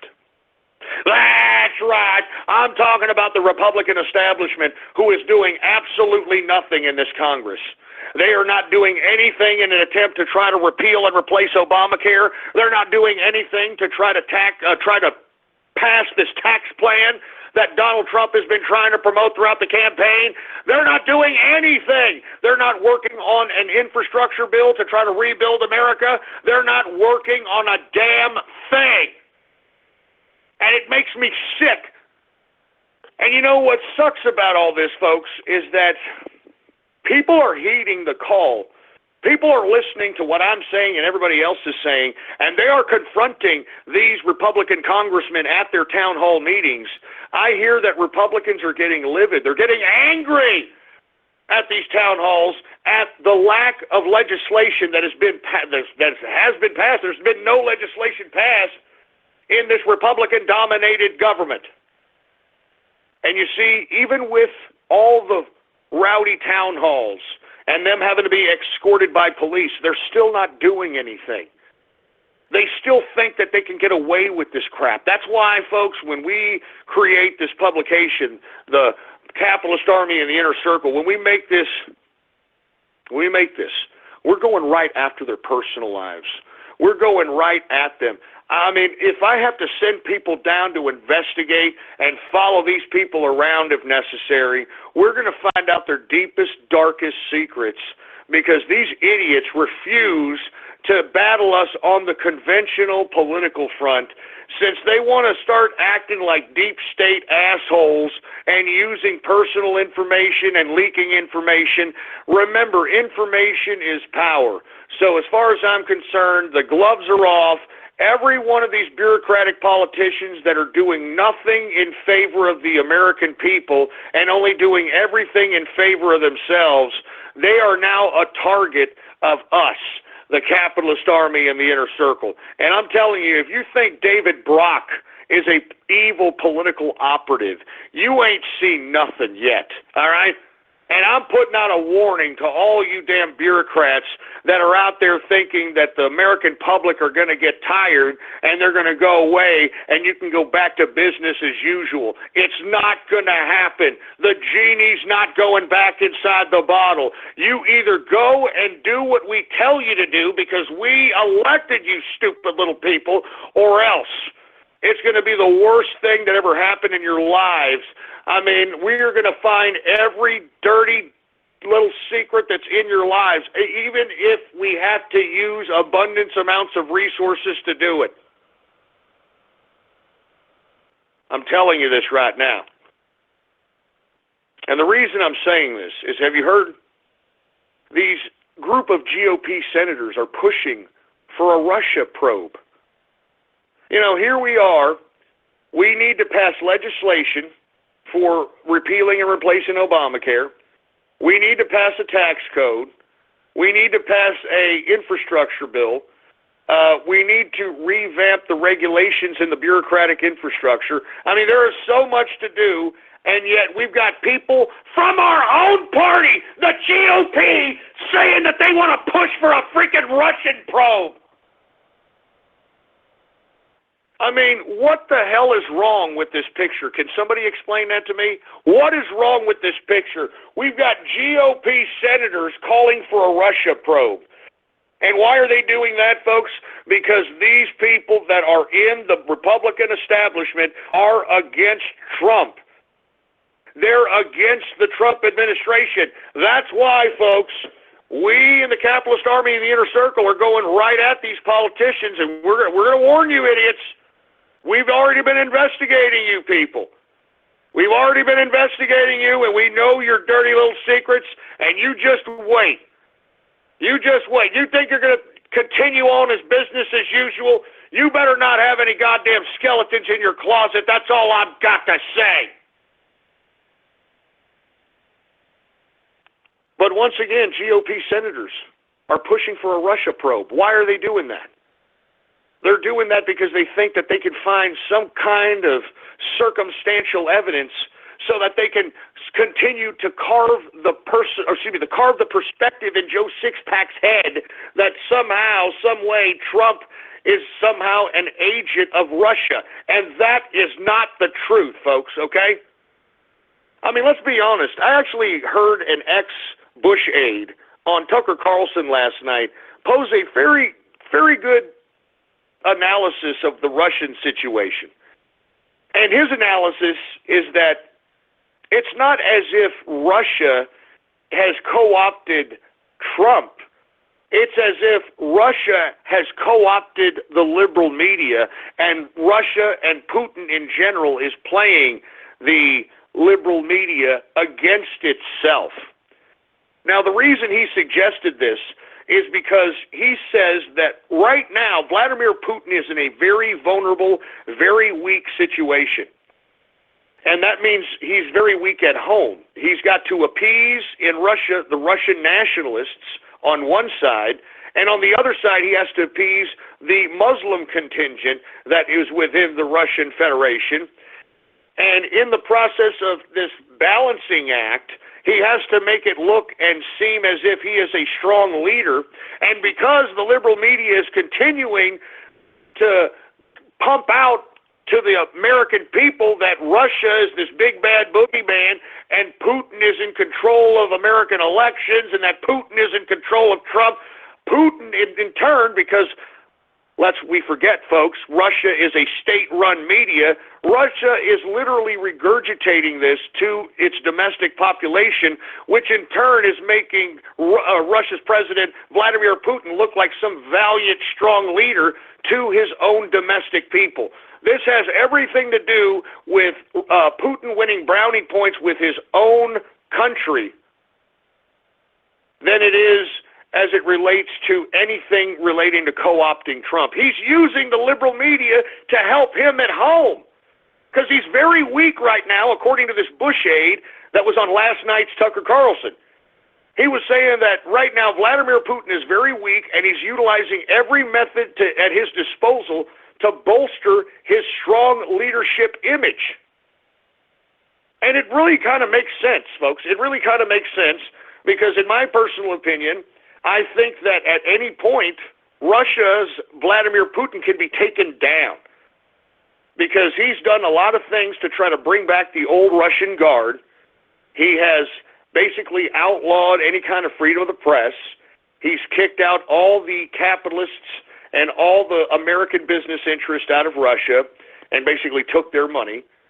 All right? He's trying to have some kind of Eastern expansionism so he can bring back the old Russian Empire. I mean, that's obviously an objective of his.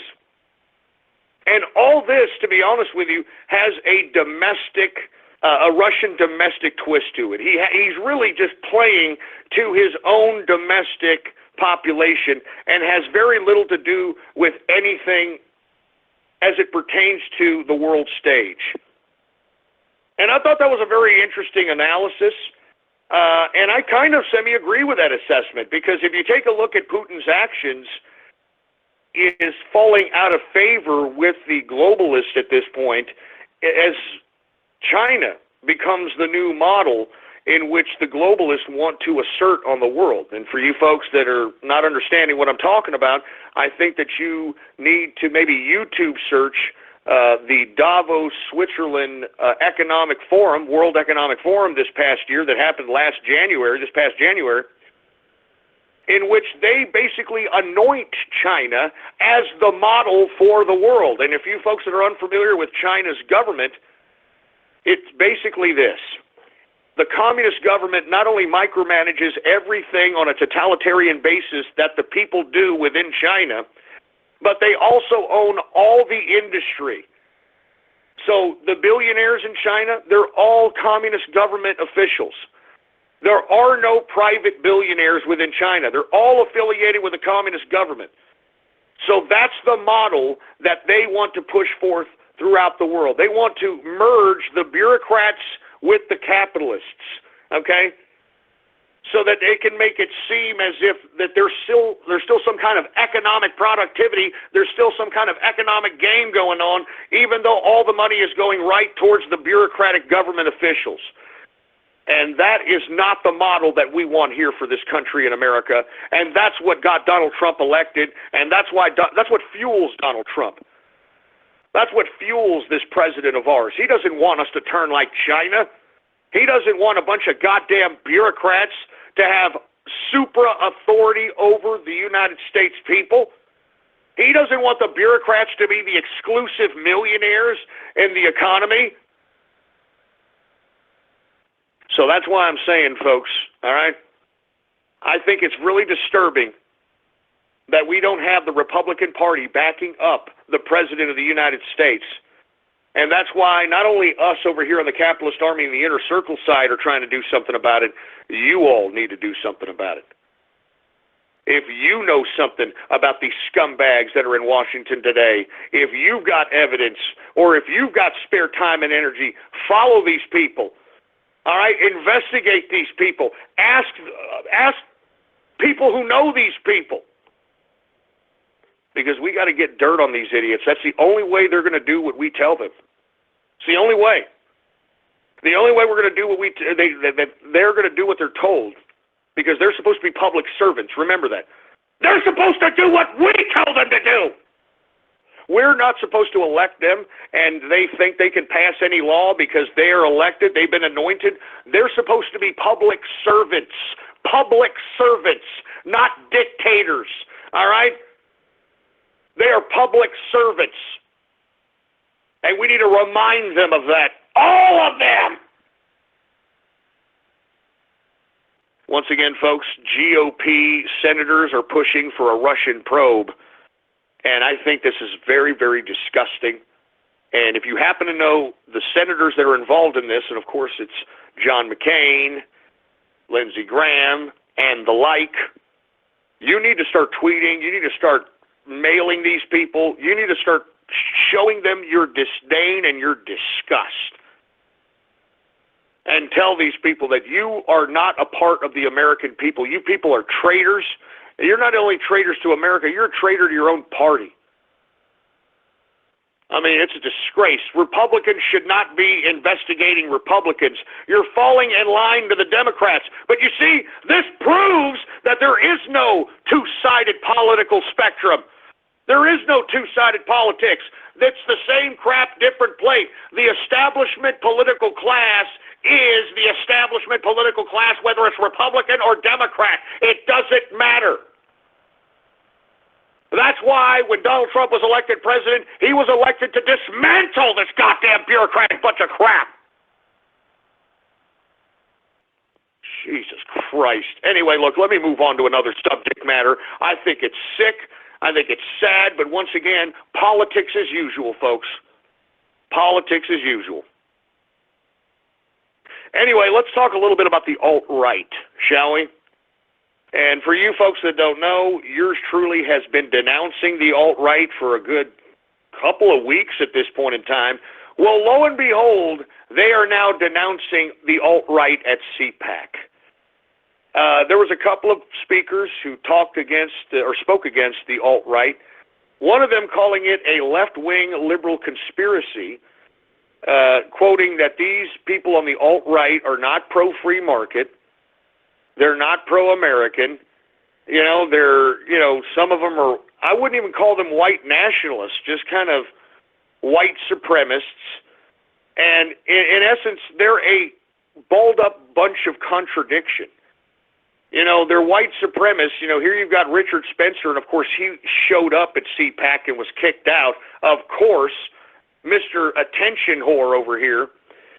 But here you got Richard Spencer, supposedly some white supremacist, right? Fruitier than a box of Fruit Loops. I mean, fruitier than a box of Fruit Loops, folks. I mean, you couldn't get any more fruitier, man. I mean, the man's a 38-year-old, and he's trying to dress like he's a 25-year-old twink, all right? I mean, fruitier than a box of Fruit Loops. And this is supposed to be the alt-right. As a matter of fact, the alt-right, in my opinion, and the more and more this one speaker, I forgot his name, was talking about the alt-right being a left-wing liberal conspiracy, I have to agree to some degree, okay? Now, look, I'm not trying to say that there should be no homosexuals within the capitalist right or the right-wing political spectrum. But what I don't really appreciate is this flamboyancy of homosexuality. Now, I'm not trying to say that you can't be a flamboyant gay or anything to that capacity, but pick the time and place to do so. It's much like a woman who flaunts her tits out and, has her ass cheeks out everywhere. I mean, there's a time and place to do that, to be that flamboyant so that you could just show off your cleavage and your ass cheeks and that sort of thing. Pick the time and date to do that in the appropriate venue. All right, but when you've got people that are just leprechauning their asses when they should be taking things serious, that's when I got a problem. And when I saw the deplorable, which is supposed to comprise whatever the alt-right really is, I saw nothing but leprechaun, fruiting up, fruit bowl gay bastards. Okay? And look, like I said, I don't care if you're gay. But that's the deplorable. It was supposed to be a celebration of electing Donald Trump, and instead it was a celebration of a bunch of fruity-ass, taking it up the pooper, with all due respect, homosexuals, leprechauning their asses and fruiting themselves up on a stage. Instead of taking the time to take the deplorable serious and making a serious speech saying, hey, we did it. We elected the president. We've come a long way, that sort of thing. No, these people are leprechauning their asses on a goddamn stage. Anyway, in my personal opinion, I had to agree with this speaker that this alt-right is possibly a left-wing conspiracy. I mean, truth be told, folks, we've broke the story that Richard Spencer is connected to Russia, is connected to Alexander Dugin.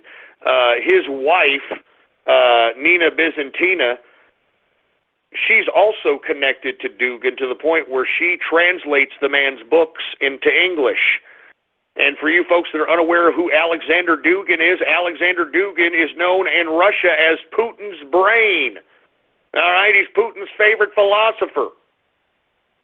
So what I'm trying to say here is this whole alt-right nonsense is a Russian psyop that now is being exploited by the mainstream media in an attempt to try to connect Russia to Trump. And look, I can read right through this media, folks. I mean, what did I tell you about Milo Yiannopoulos? I told you about Milo months ago. All right? I told you about Milo months ago, that this man does not have the Trump train's best interest at hand. I mean, especially after he went to the belly of the beast of liberal society out there in Berkeley and agitated a goddamn riot. I told you that there was nothing conducive of that the mainstream media was going to use that against Trump, and they did. And they did. And that's why I'm saying, with all due respect, I'm kind of glad Milo went down the way he did, because he was an embarrassment to the Trump train, an embarrassment to us trying to facilitate our objectives, our agenda. He was an embarrassment. He was a real-life troll. I mean, did you see him on Bill Maher, for Christ's sake? He made us look stupid. He made us look like a bunch of pompous-ass liberals and call each other names and troll. I mean, literally, he made us look stupid. So, in my personal opinion, folks, I mean, these alt-right personalities, I'm glad that CPAC is starting to shun these people, because I don't think that they have the vested interest of the right in hand. They have a warped perception of what and how they see the world. They are not pro-capitalist. They are not pro-liberty. And if they are nationalists, they are on a different type of nationalist wavelength than everybody else. But as far as I'm concerned, I agree with many at CPAC. I do not believe that the alt-right is genuine whatsoever. And I'm glad that many at CPAC are starting to call these idiots out. And that's all there is to it. They have to be called out. They have to be called out. Anyway, with that being said, folks, let me continue on with the broadcast here. And I definitely want to get to a subject matter that I've been talking about probably all week. Now, on Monday, folks, remember when I gave that analysis that Donald Trump should entertain diplomatic relations with North Korea, because North Korea could potentially be used as a loose cannon on China. And then what happened around Wednesday? Well, China cuts off the exporting of coal to North Korea, which angers the North Koreans tremendously, folks. And I said, when they cut off that export of coal, I said that North Korea was not going to be very happy, and that Kim Jong-un at this point is a lunatic. And that's why I said that Trump could use this to his advantage by opening up diplomatic relations once again with North Korea by doing nothing else other than reenacting Bill Clinton's 1994 Joint Framework Agreement, so that if they try to come at Trump politically and say that, oh, you're going with the enemy, North Korea, how dare you, he can just say that he's just reenacting and reestablishing the 1994 Joint Framework Agreement signed by him and Kim Il-sung. And in that agreement, folks, just to recapture and recant what exactly the Joint Framework Agreement is, it was when Bill Clinton sent Madeleine Albright against the five-party talks of Japan, South Korea, China, Russia, and the United States. Bill Clinton decided to break off from that five-party talk strategy and talk to North Korea one-on-one.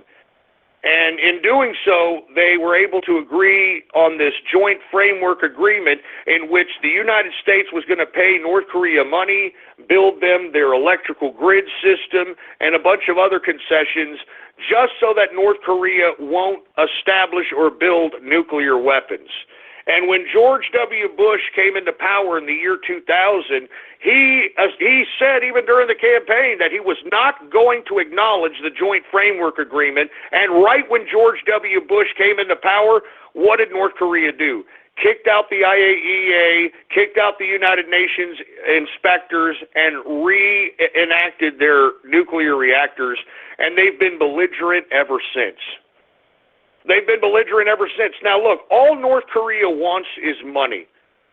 If Donald Trump reestablished the 1994 Joint Framework Agreement and was able to pay what was obligated in that agreement, I think he could use Kim Jong-un as his personal basket case in the Asian Peninsula. I'm not even joking around. And really, the whole reason why we would want North Korea to agitate, we want them to agitate China. And I think that North Korea right now could use a war because Kim Jong-un is kind of barely holding on to power. And there's nothing more unifying to a country than a war. There's nothing more organizing for a country than a war. All right?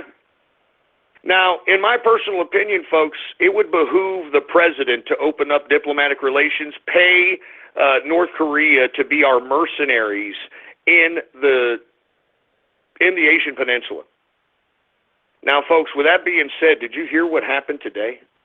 Oh, man. North Korea lashes out at China publicly on their own state-run media for the first time, basically calling them out in a very belligerent manner. Now, what did I tell you? What did I tell you, boy? What did I tell you? The prognosticator, a prognosticator strikes again, baby. I knew this was going to happen. And let me tell you, I hope Donald Trump is listening. This is a perfect opportunity to be able to reestablish the 1994 Joint Framework Agreement by Bill Clinton so that you can pay Kim Jong-un to be a mercenary of the United States in the goddamn Asian Peninsula. Now, the reason that I am saying that Kim Jong-un could be a mercenary in the Asian Peninsula, because that will give China something to worry about, because Kim Jong-un is a maniac. He's a loose cannon, all right? And he could be a thorn in the side of China, while at the same time Japan is remilitarizing their country as well. And the reason I'm saying this, folks, is because we have to neutralize China.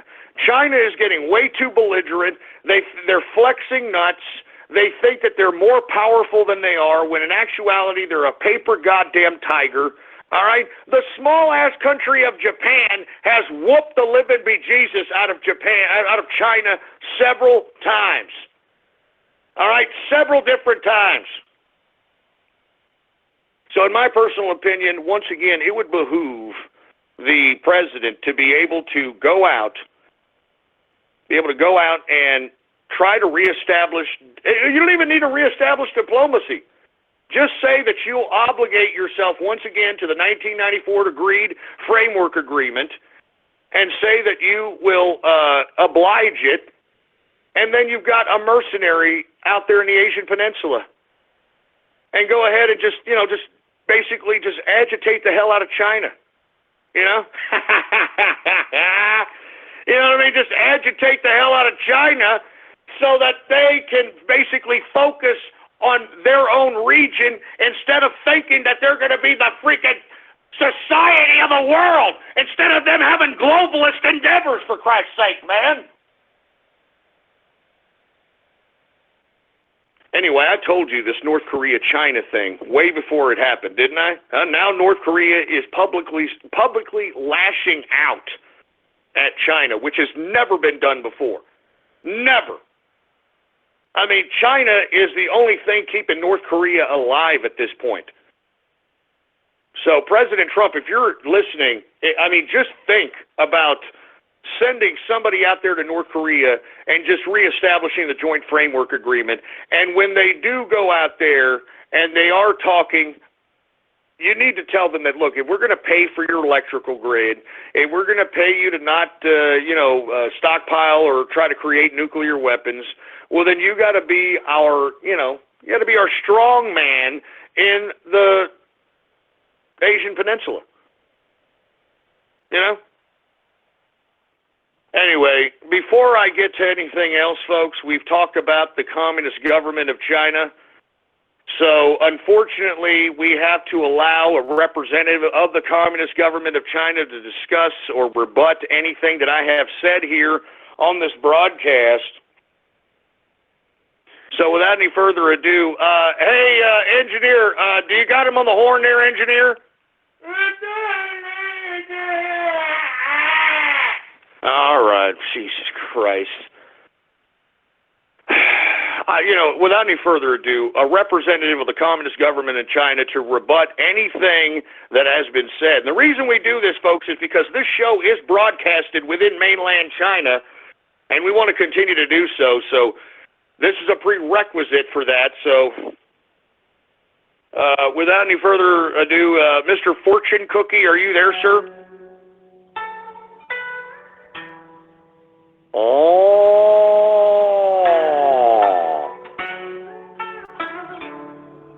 You see, you motherfucker talking all kinds of garbage about the Communist Government of China.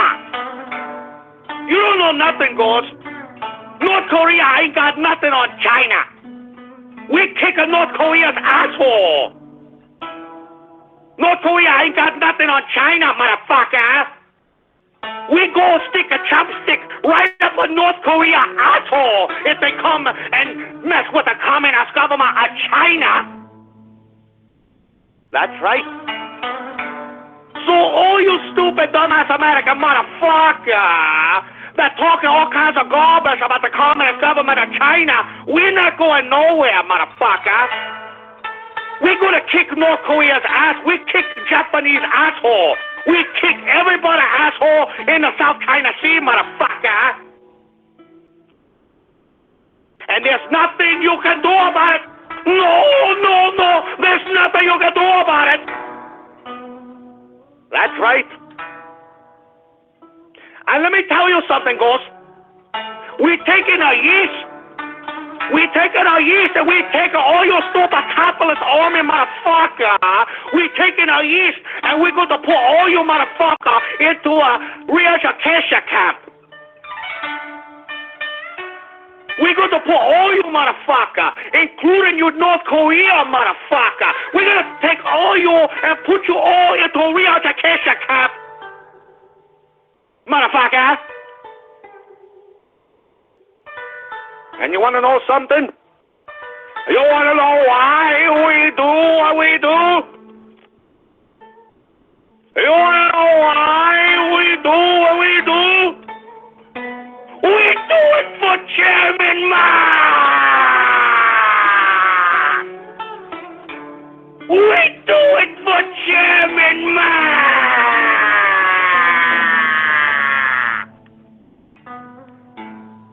We do it for Chairman Man!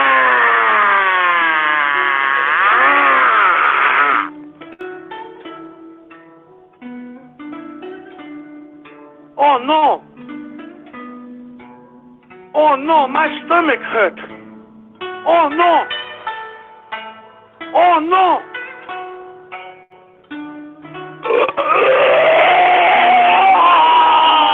Bad egg roll. No.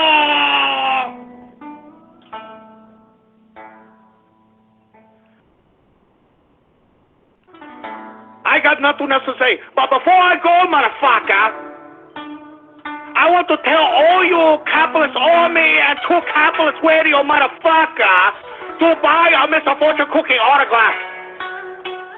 That's right, I want all you motherfucker to buy a Mr. Fortune Cookie autograph to support the Communist Government of China. We put the $1 export tax for all you American motherfucker and all you other motherfucker all across the world motherfucker. So buy a Mr. Fortune Cookie autograph. Buy a Mr. Fortune Cookie autograph, motherfucker. I got nothing else to say. I am Mr. Fortune Cookie. Thank you very much.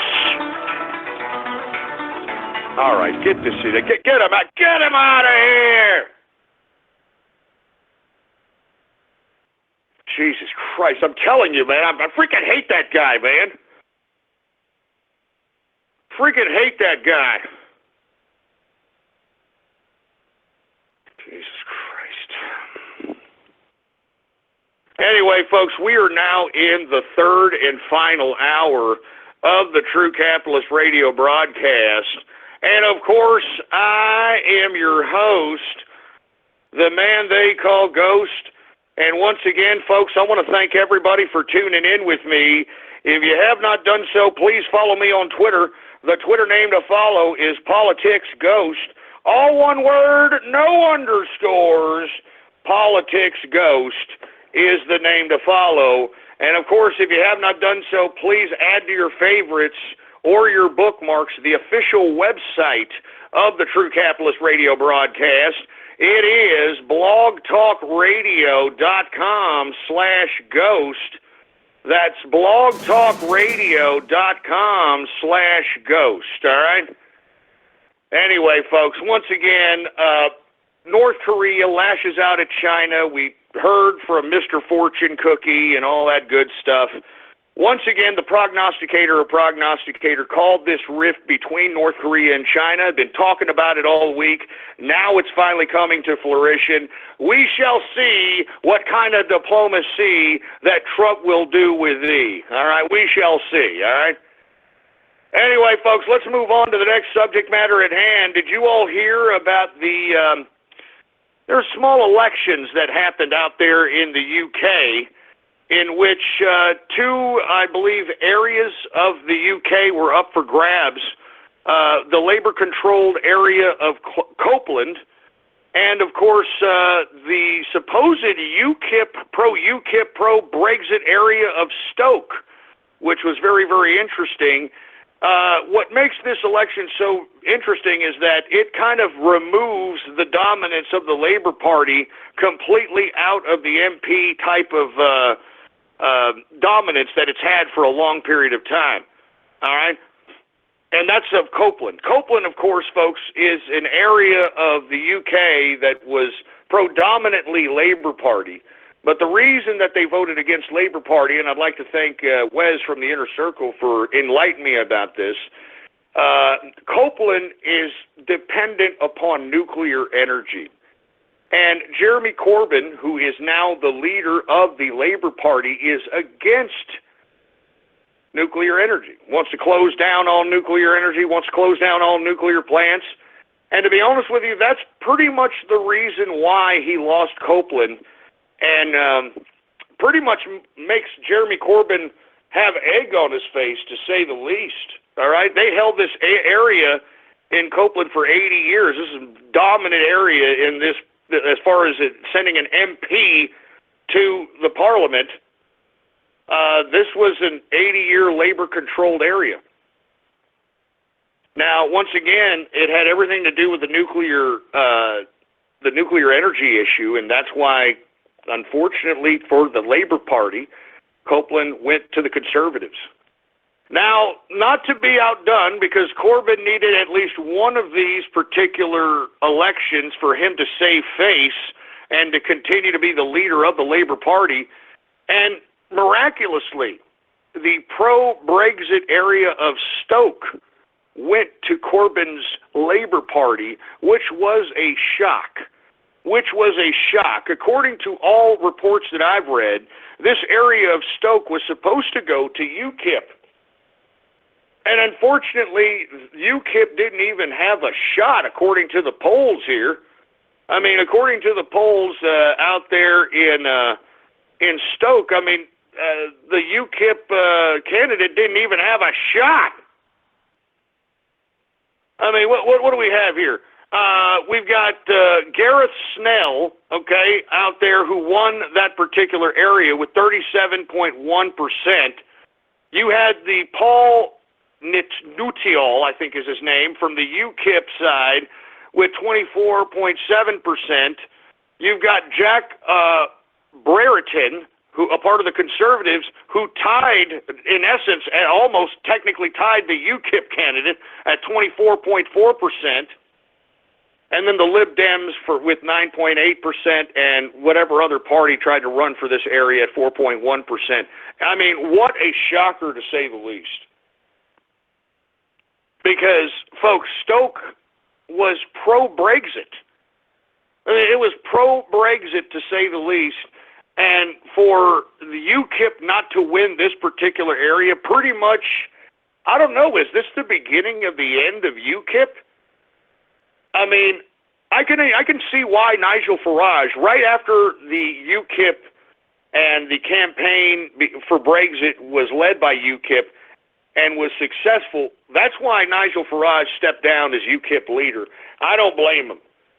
I really genuinely don't blame him, because look at what the amount of disarray that has happened to the UKIP party at this point in time. I mean, it is in complete disarray. Remember when he stepped down, there was a revolving door of leaders of UKIP, and to the point where some guy got knocked out and had to be dragged out of the UKIP headquarters because he got knocked on his ass, got knocked out cold, had to go to the hospital. I mean, UKIP is in complete disarray. I think that this loss in Stoke pretty much nullifies any kind of potency that UKIP may have in the Britannia politics. And in my personal opinion, I think that the reason that they have failed politically is because they're too independent, and they're not necessarily organized around any kind of issues. And that's why, folks, I have proposed the capitalist right for the right-wing political spectrum, because the right encompasses right now a lot of different variants of ideas, socially and really, really scholastic ideas that really don't mean much in the long run. But when you're an independent, that means that everybody in the party has every kind of direction of perception as it relates to political ideologies and philosophies and policies and that sort of thing. There is no cohesion in independent parties because they're not in back of any kind of principle. They're not in back of any kind of platform, so to speak. So that's why, in my opinion, UKIP has been in disarray, because their only organizing principle was Brexit. That was their only policy. That was their only thing that kind of glued them all together. And once that glue was unglued after the election, after the vote of Brexit, the damn party fell apart. The damn party, the party fell apart. Anyway, I feel bad for UKIP.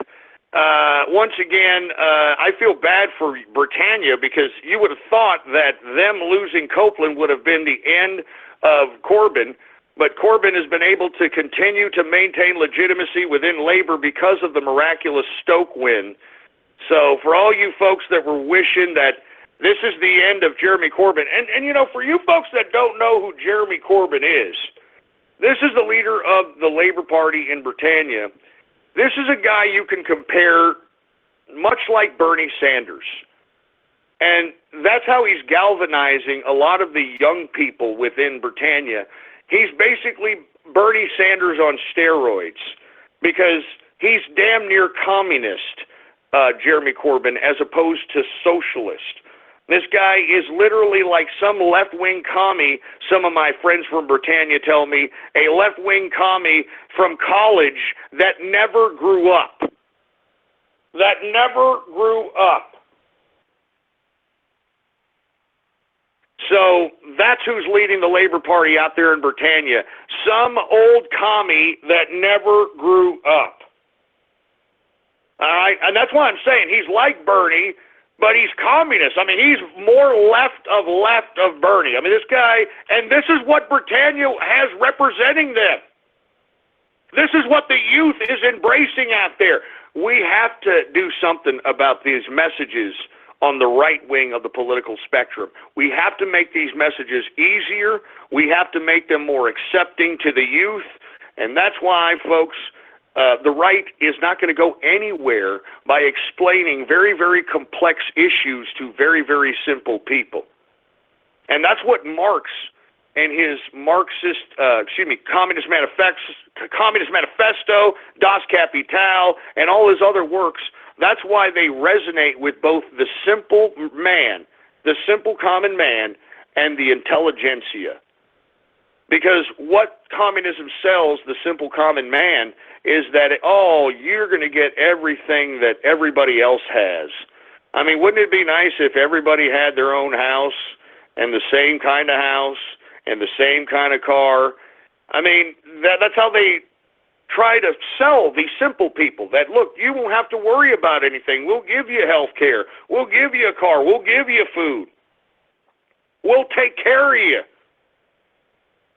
I mean, that's literally what is being sold to the young people, and they're believing it, and that's why you have people like Jeremy Corbyn in Britannia.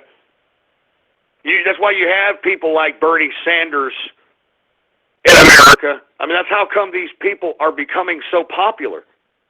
They're becoming so popular because they're selling this political romanticism, for Christ's sake. Good God, man. Anyway, once again, discussing a little bit of Britannia politics, the UK Conservative Party wipes out 80 years of Labour control with the Copeland win. Copeland, of course, had been dominated by the Labour Party for 80 years. And Stoke, which was an unbelievable upset, went to the Labour Party, which helped sustain Corbyn's power within the Labour Party as well. So, once again, bittersweet election, and I'd hate to be a person in Britannia. I'd hate to be somebody with any kind of rational thinking in Britannia, because I think that Britannia has gone nuts. They're gone loco. I'm really surprised that they were able to vote this Brexit thing into power, because for the most part, a lot of Britannia is a cucked piece of crap. All right? And I'm not saying that all of it is, but look at London, Stan.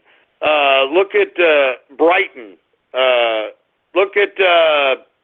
I can go on and on. These areas in which it's just a liberal hellhole. It's just a liberal hellhole, and not just a liberal hellhole in like a socialist sense, in like a full-fledged card-carrying commie sense, for heaven's sake. Anyway, let me move on to another subject matter, folks. Last but not least, guess what's happening this Sunday? Nothing but the Oscars. Hollywood, their little coronation of them getting together and circle jerking each other over some fictitious garbage movies. Folks, the Oscars are happening this Sunday, and guess what? They're going to utilize the Oscars as some sort of a venue to be political. It is going to be pure political trash, and that's why we shouldn't even acknowledge it anymore. We shouldn't even pay it any attention, all right? I mean, seriously, who are these disconnected Hollywood scumbags to tell us that we are misconcepted, that we don't know what we're talking about, that the American people got it wrong when electing the American president?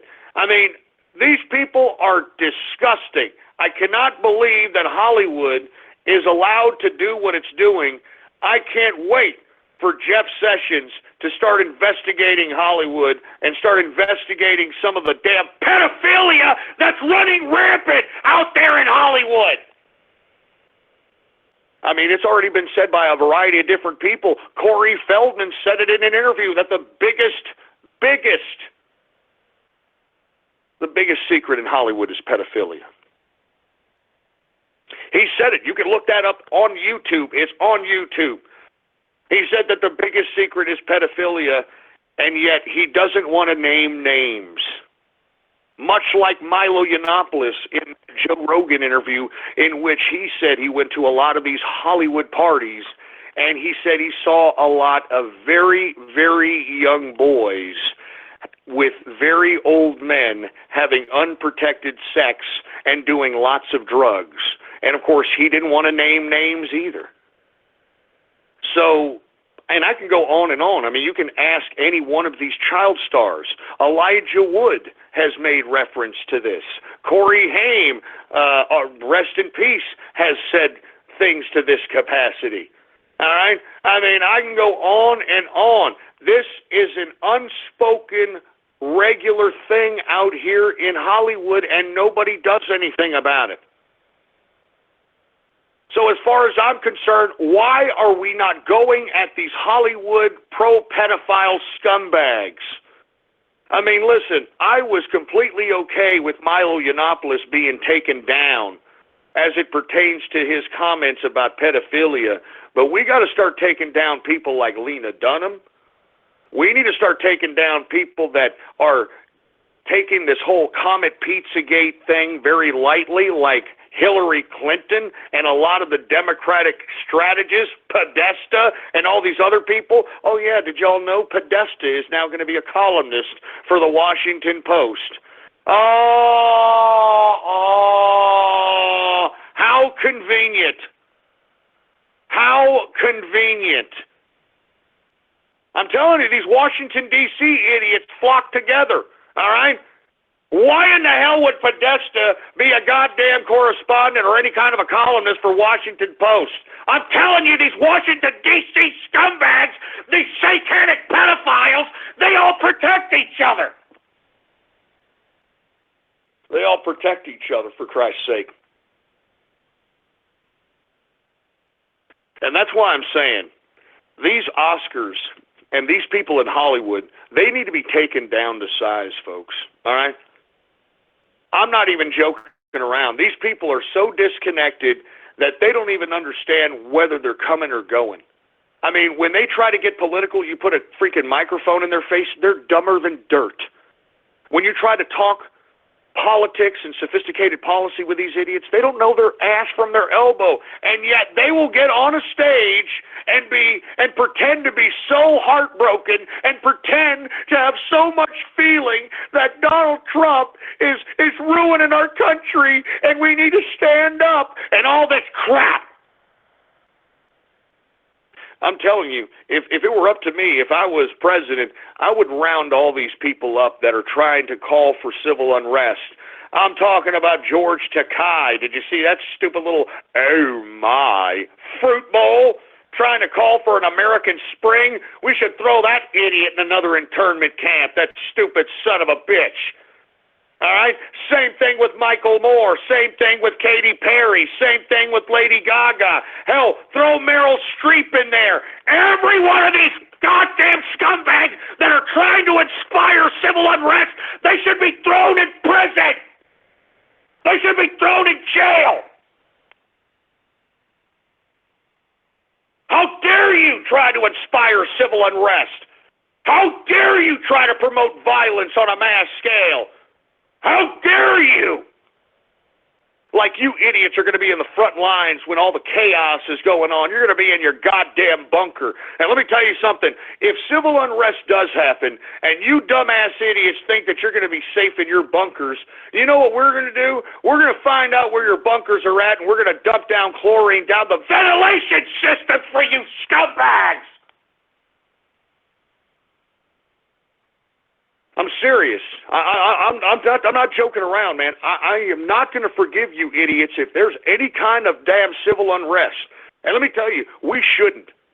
If there's any civil unrest that is inspired by these people, we better take a list of these people and we better go hold them accountable for the civil unrest. Do you understand that? I'm not even joking around. I mean, if there's any kind of civil unrest that happens, we need to hold each and every one of these goddamn celebrities, each and every one of these idiots that have attempted to inspire this kind of violence. We need to go to wherever the hell they're at, and we need to hold them accountable, folks. All right? Because they're the ones that perpetuated this garbage. They're the ones that started this nonsense, and they think that they can go out, they think that they can say this crap, they think that they can inspire violence, they think they can do all this crap without any kind of recourse. And let me tell you, we got to show them they got another thing coming. We got to show them that they've got another thing coming. So let me tell you something. I spit on the Oscars. I spit on Hollywood. You idiots in Hollywood are no longer the monopolists of creativity, you ass clowns. Do you understand that you are no longer the monopolist of creativity? The internet has provided the avenue for anyone to create content, for those to listen, for those to watch, for those to read. You people have no longer the stranglehold on creativity. And that's why I encourage everybody within the sound of my voice to create. I mean, that's the only way we're going to be able to basically penetrate the simplistic and psychotropic, drugged out minds of the left, is that we've got to spread the message through a variety of different venues, not just the internet, not just on video, not just on audio, but folks, write poetry. I mean, paint a capitalistic style picture. We need to create artistic expressions of capitalistic right, of individualism, of embracing difference, folks. I'm encouraging you all to do it, man. I'm begging you. I'm pleading with you, please. This is the only way we're going to penetrate the psyche of the masses. We need you to take part, man. We need you to create. We need you to write. We need you to blog. And the more of us that are creating this type of content, the more and more of us, all right, that got this kind of content, that are producing this kind of content, that are relaying this type of information, it's going to be so much for these people to handle. They can't deny the influence of our political perspective. They can't deny that, there's not that many people that think that way, when we have all of our ideas out there for everybody to see, for everybody to read, and so that everybody can search through the internet and see all the search results relating to the capitalist right, relating to the right-wing political spectrum, relating to the Trump administration. That's why I'm saying we got to take this serious. We've got to take all of this very, very serious, because if we don't, the right is going to lose its stronghold over the state, and the left and the political establishment are going to take over, and it's going to be business as usual, and we're going to lose whatever sovereignty we have left to the globalists. Because, folks, let's be honest, most of the people that are in Washington, D.C. right now, most of the people in Washington, D.C. right now are globalist agents. Are globalist agents. Anyway, folks, that's about it for today's, news and things of that capacity. It's a Baller Friday! And I was going to do a little bit of a free format and that sort of thing, but I decided, what the hell? I might as well just go ahead and deliver some news, deliver some information, that sort of thing. Let me go ahead and take a drink here. Now, I'm going to be honest. I know right now a lot of you people are begging for probably Radio Graffiti. But, folks, I'm going to be honest with you. I don't really like Radio Graffiti. I don't like what it's turned out to be. I don't like that it's a venue for, and I hate to say this, but it's a tarred magnet. It's a tarred magnet. It's an avenue for immature, dumbass, non-intelligent people to bolster their lack of social lives for everyone to see. I mean, it is a disgrace. All right. Now, with that being said, even though I don't like Radio Graffiti, even though I'd like to take out Radio Graffiti, I'm going to make a deal with you guys. All right. Like I said, right now on ghost.market, you could type that in your browser right now, ghost.market. It is a competition right now between Team Mr. Fortune Cookie, which is pro Radio Graffiti, against Team Mr. Optimism, which is anti-Radio Graffiti. Now, I am going to give this, let's see, today is Friday. How about till next Friday? Or next Saturday. How about till next Saturday? I'm going to give till next Saturday to see what is exactly going to happen with this particular contest. And let me tell you, I'm gonna explain this to you so that everybody understands what's about to happen.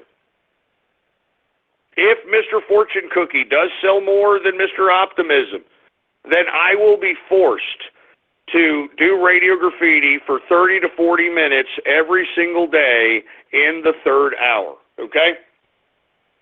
Now, if, for whatever reason, Mr. Optimism wins, not only will I not have Radio Graffiti any longer, but you people have to do something for me. How about that? How about you people have to do something for me?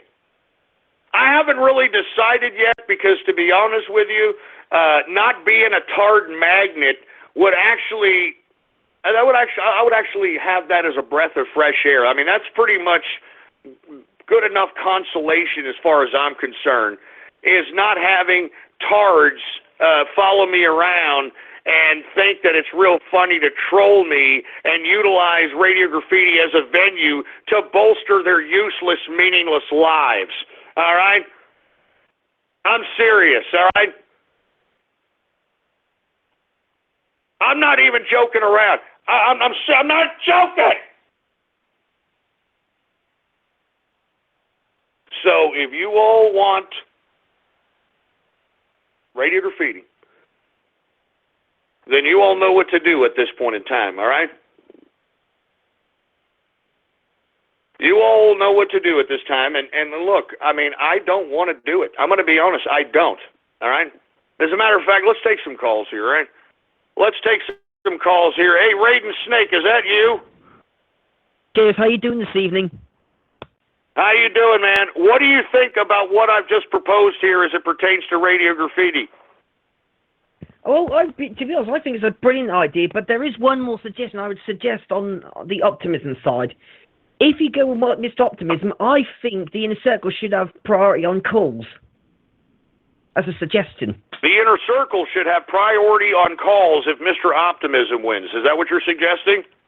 Yeah, that's what I am suggesting. That doesn't sound like a bad idea.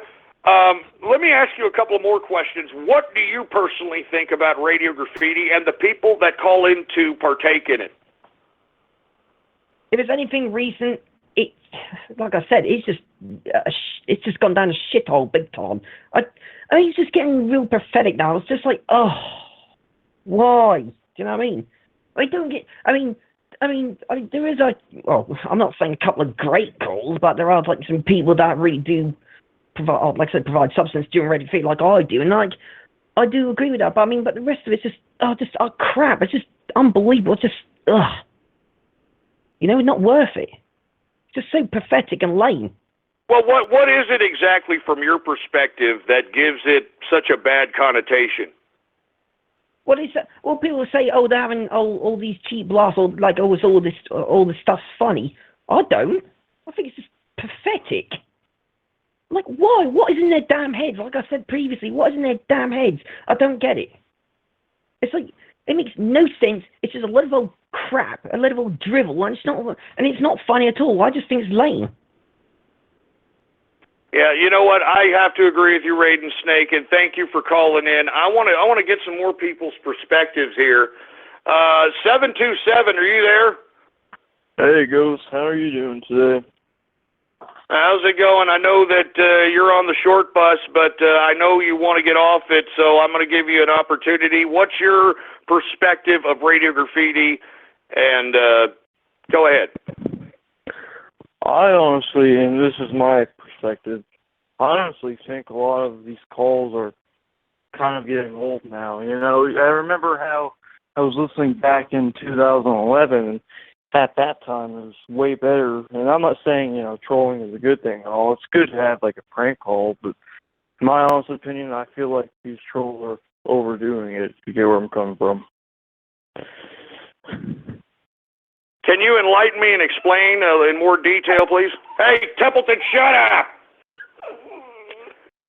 Like, I would say back in 2011, there were more splices, if you get what I mean. There weren't that many. Damn dog, shut up! Sorry about that. Sorry, 727. I got Templeton riled up over here. I don't know what his problem is. Go ahead, man. Yeah, back then there weren't any, Cleveland show calls or any of that. And that's the other thing that kind of makes me want to kind of get rid of Radio Graffiti, Thank you very much for your perspective there, 727. I agree. I think that Radio Graffiti is a tarred magnet. And to be honest with you, I don't want to do it anymore. I don't want to do it anymore. But I'm looking at the sales right now at Mr. Fortune Cookie and Mr. Optimist, and it looks like people are buying Mr. Fortune Cookie, huh? Yeah. Yeah, Mr. Fortune Cookie is beating Mr. Optimism by some... I don't know what to say. I'm trying here. I'm trying. Hey, wait a minute. Is this Asho? Hey, what's up, Ghost? Hey, what's going on, Asho? How you doing, man? Pretty good. Thank you. Thank you for picking up on me. Long time no talk. Anyways, my perspective on this is that people should make it a tie. All right, people should make it a tie and buy my product. Get this here. Get him out of here, all right? Nobody wants to buy your bootlegs. Jesus Christ. I wanted your opinion on the goddamn Radio Graffiti, asshole. Jesus Christ. Look, don't disregard asshole, please. How about 805? What do you think about all this? I guess you're going to be a Helen Keller deaf mute then, for Christ's sake. Jesus Christ. Look, I want to hear people's perspectives on this. I'm serious. What is the future of Radio Graffiti? 412, what do you think should be the future of Radio Graffiti?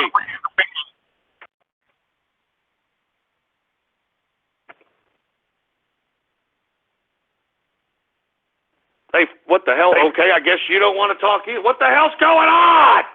Nobody wants to talk? Jesus Christ, man.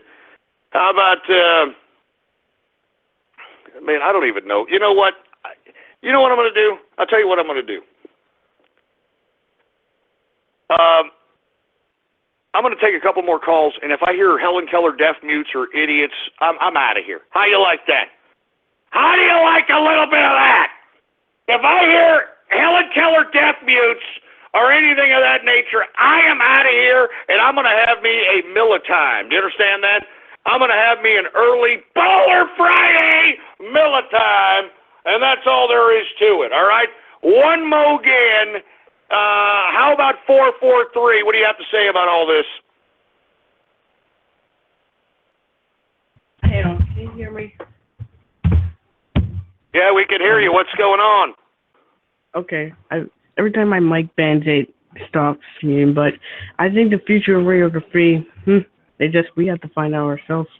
Who knows what's going to happen, right? What do you want to happen? What do you think should happen? I think the caller should not be so advanced. I mean, 727 is kind of right with the, it's getting lame thing. He's kind of right with that. I wasn't, around Radio Graffiti 2012 because I didn't know that TCR was a show. So, yeah. May put in a pace like that, I guess what you could say. Yeah, I'm trying. I'm trying to give people the benefit of the doubt here. I'm leaving it up to the people, and let me tell you, if it looks like people that want Radio Graffiti are putting their money where their mouth is. Man, they are buying Mr. Fortune Cookie like it's going out of style. Once again, if you want Radio Graffiti, go to ghost.market right now. All right, and purchase either Pro Optimist merch, which is obviously the end of Radio Graffiti, or Pro Mr. Fortune Cookie merch, which is Pro Radio Graffiti, all right? Now, since I don't want to have Radio Graffiti right now, what I'm going to do is just going to put a cluster call on and see what people have to say. Okay, how about 435-210? Who else is on the horn here? How about 435? We got 973. Mr. Fortune Cookie, Mr. Fortune Cookie, Mr. Fortune Cookie. Mr. Fortune Cookie, Mr. Fortune Cookie, Mr. Fortune Cookie, Mr. Fortune. Mr. Fortune Cookie, Mr. Fortune Cookie, Mr. Fortune Cookie, Mr. Fortune Cookie, Mr. Fortune Cookie, Mr. Fortune Cookie. Mr. Fortune. It's me, everybody, it's me, Brody Drummond. God is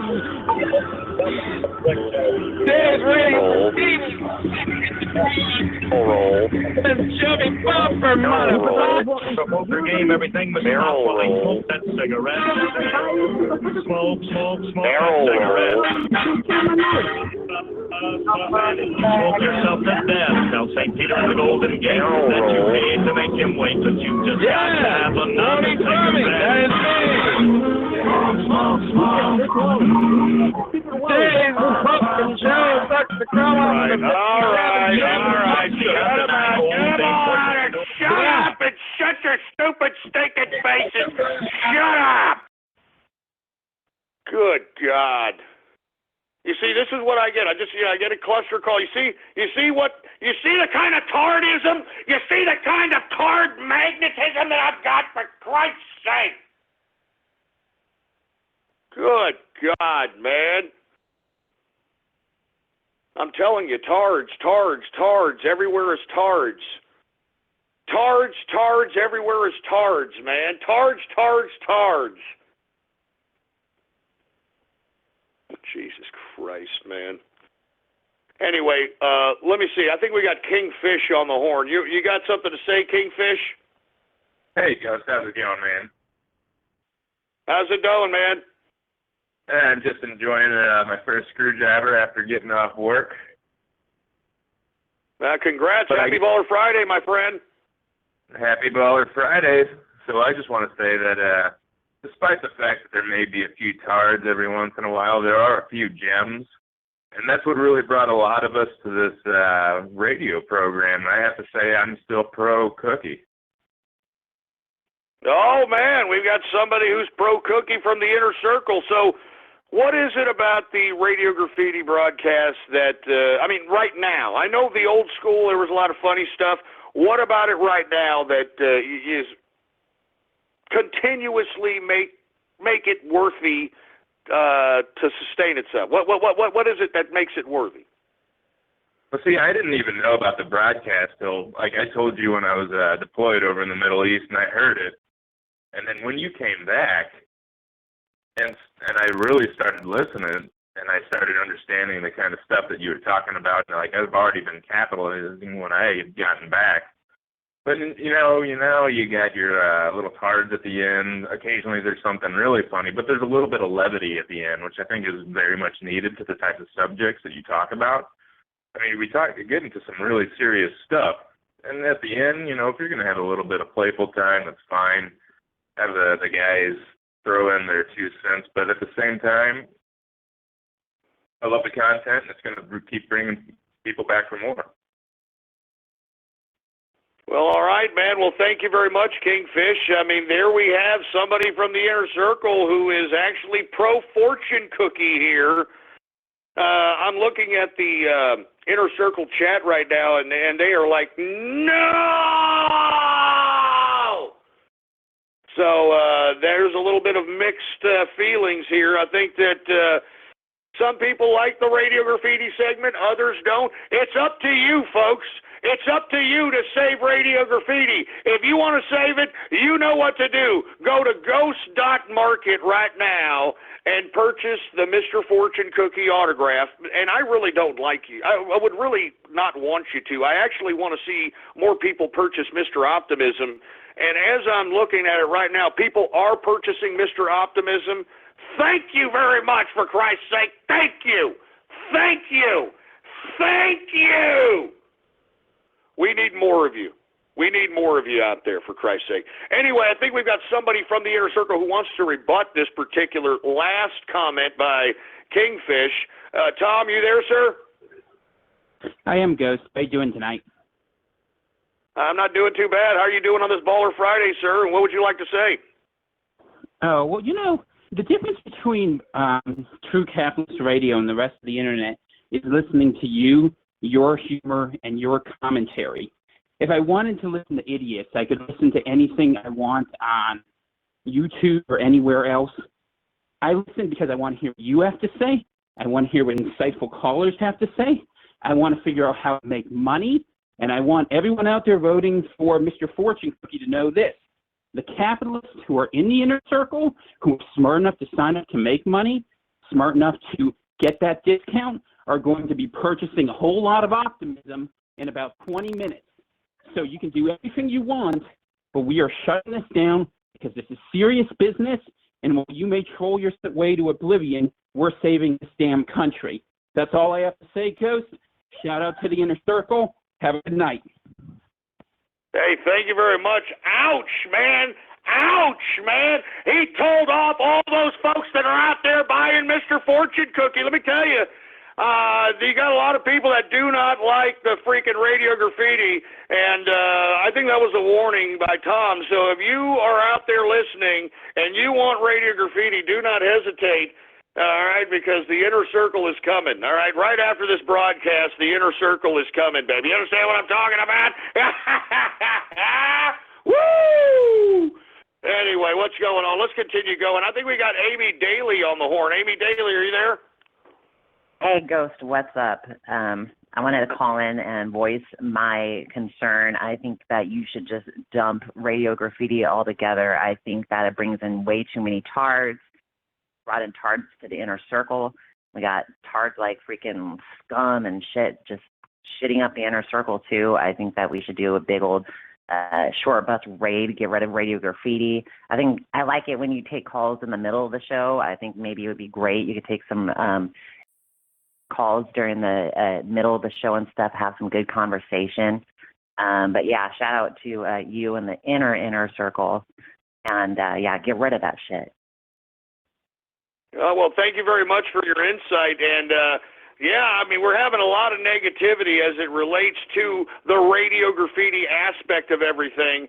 But we shall see what's going on. Remember, the future is in your hands, baby. All right, the future is in your hands. I think we got Pro Honky on the horn. Are you there, Pro Honky? Hey, Ghost, Pro Honky here.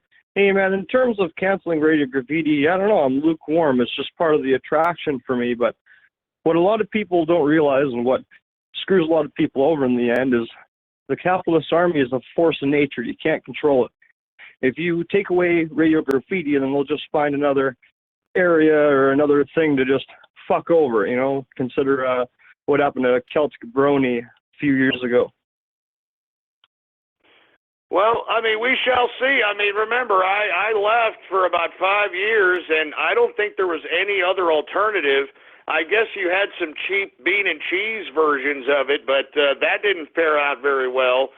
And it wasn't as exciting, and moreover, they can't be as enthusiastic. They don't have the energy as this man right here. All right? And not to mention the insight, the knowledge, the know-how, the prognostications, baby. And I do agree with Amy. I think that I should take some more callers during the show. The problem is that I don't know who is actually real and who is actually going to be a troll bastard. So anyway, without any further ado here, let's take some more callers. I want to hear what people's feelings are about this subject matter. All right, how about Trump and capitalists? What's going on? Good evening, Ghost. How are you doing on this Baller Friday? How's it going, man? What are your feelings about this whole scenario? You know, back in 2011 and 2012, when I started listening to the show, Radio Graffiti for me was the best part, but now it's just turned into a cesspit of tards, drama, and just everything yuck you can imagine. So, in my honest opinion, I think it's time to drop it for a good portion, for a good time. Because, hey, look, we are in a very, very precarious situation that pertains to politics. And what we need to do is we need to focus on the goal here, which is, you know, making sure that Trump fulfills his promises and making sure we get him to that point by throwing all the support throwing all of our, strength and energy behind him and getting him to, accomplish these wonderful tasks that he's talking about. And in my honest opinion, I don't think there's time for tards. I don't think there's time for, antics. I don't think there's time for drama. It's time to get serious. Well, that's a very good assessment there, Trumpet. I really appreciate it. It looks like we have a lot of negativity towards Radio Graffiti, folks. Y'all are hearing it. You're listening to it for yourselves. The future of Radio Graffiti is up to you. It's up to you!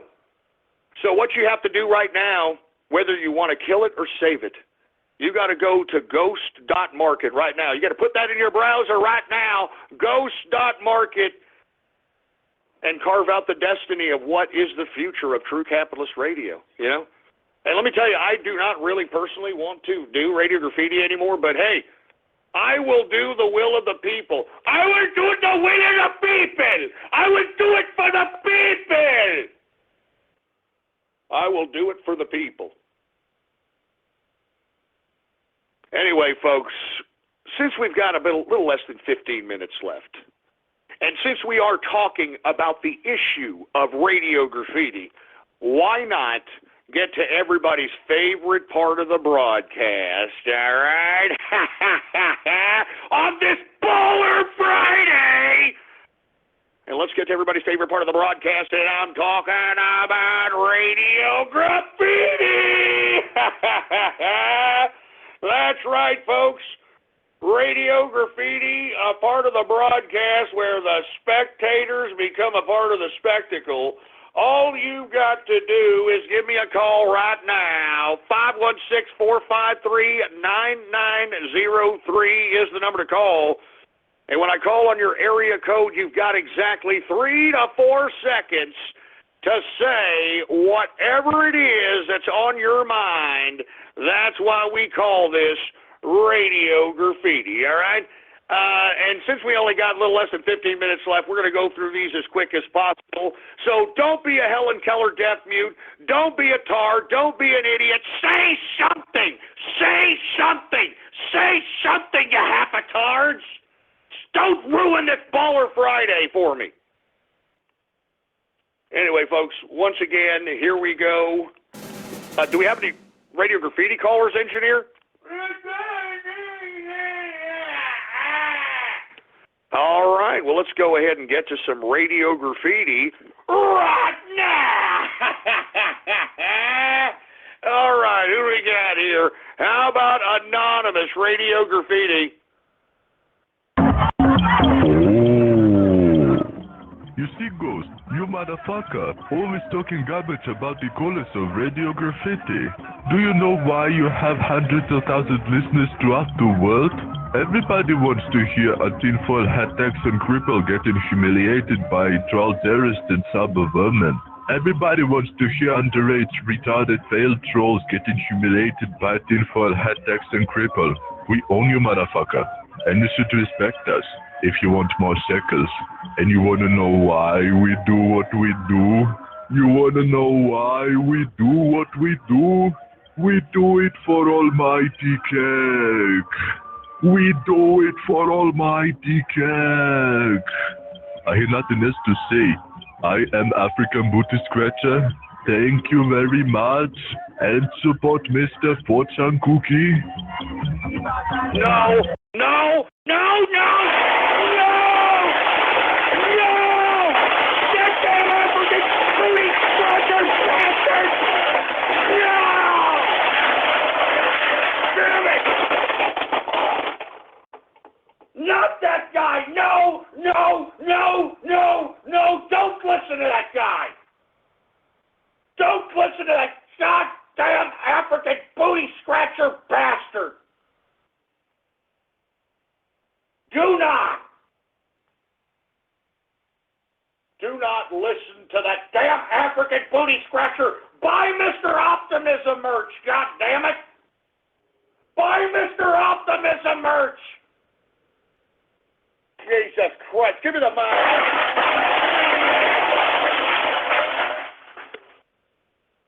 Don't listen to that goddamn African booty scratcher, for Christ's sake.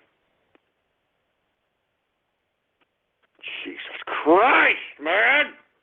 I freaking hate that guy! Good God. How about anonymous Radio Graffiti? Fuck you, Texas, and fuck you, Lone Star Beer. Yeah, shut up with that stupid crap. Let's not start that. How about anonymous Radio Graffiti?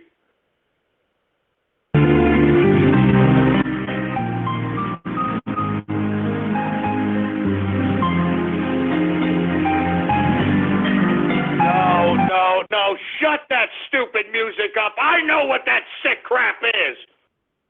I know what that sick crap is. Anonymous Radio Graffiti. Fuck you, Texas. No, shut up. We're not starting that crap again. Shut up. Anonymous Radio Graffiti. JCPenney, big box store, white t-shirts, no longer be in existence. White t-shirts, no longer be in existence. JCPenney had this coming. JCPenney had, what the fuck? JCPenney had white t-shirts coming. Big box stores, what a disgrace. What the hell is that about, you Jesus Christ! How many remixes? For Christ's sake? Jesus Christ, man! How many remixes are there, for Christ's sake, man? Jesus Christ. You see why I want to get rid of this crap, man? You see why I want to get rid of it? Jesus Christ, man. And not to mention, I just freaking said that, man. I was just freaking talking about that. You know what? Just shove it up your ass. Give me the mic. You know what? I should have ended the show without doing this goddamn little small segment of Radio Graffiti, because I knew I was going to regret this crap. I knew that you assholes were going to ruin my Baller Friday. I knew it, but you see, I have too much compassion for you idiots. You know? I mean, I feel sorry for you people too much, and it's to my detriment. It's to my goddamn detriment, for Christ's sake. I mean, I'm not going to go there. Let's just continue on with the goddamn freaking anonymous Radio Graffiti. Fuck you, Texas, and fuck you, Lone Star Beer. Fuck that fucking Alamo and fucking Longhorn State. Fuck every Dallas cowboy that ever drawed a breath. Fuck you, Texas, and fuck you, Clemson. Look, listen to me. You're going to piss me off, all right? Shut up! Anonymous Radio Graffiti. Fuck you, Texas, and fuck you, Lone Star Beer. Hey, but you son of a bitch! Shut up! You come on down here to Texas and say that, you little twat! You come down here to Texas and say that, and see if we don't whip your ass into dog meat, boy. Jesus Christ, give me the mic. You come down here to Texas and say that, and see if your ass don't get beat, boy. See if we don't stomp a mud hole in your ass, kick it dry, and then take a dirty yellow bubbly piss in it, and all you do is look back at us with a yellow smile about it, boy. That's all you do is look back at us with a yellow smile about it, boy. Good God, 920 Radio Graffiti. Hey, Ghost. I've been calling a couple of weeks now, trying to get on the free form, but I wish you would take less inner circle calls and more numbered ones. I know you can't really figure out who's unknown in that, but I'd really appreciate that. Thanks, man. All right. Well, all right. You had your chance to say something. I mean, you could have asked me a question or something. How about 618 Radio Graffiti? Okay, Helen Keller, deaf mute. How about 213 Radio Graffiti? surfs up at Oroville. For you folks who are unaware, Oroville, California is under a emergency pool party.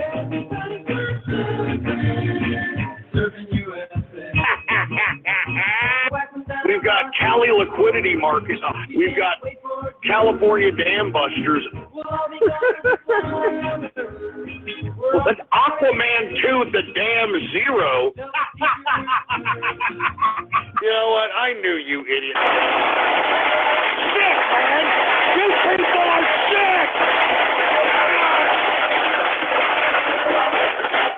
Stop making fun of that crap, man! There's people that are affected, there's people that are dying out there! Good God, you people are sick, man! Good God! Give me the freaking... Christ, man. I mean, don't you idiot troll terrorists and cyber vermin have a goddamn soul? Jesus Christ, man. Anonymous Radio Graffiti. Fuck you, Texas. Shut up with that crap. Anonymous Radio Graffiti. Looking at your wrist, think about when you're walking home alone, kid, and you see a scary man. I have no idea what the hell that's supposed to be. Anonymous Radio Graffiti. Here's a little lesson in trickery. This is going down in history. If you want to be a villain #1, you have to chase a superhero on the run. Just follow the rules and sneak around. Be careful not to make a sound.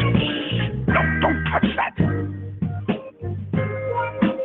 We're #1. Now look at the snack that I just found. When I say go, be ready to throw. Go! Throw it on him, not me! Oh, let's try something else. Now watch and learn. Here's the deal. You slip and slide on this banana peel. What are you doing? We're #1. Oh my God! What is that? What exactly is that supposed to be, man? Anonymous Radio Graffiti.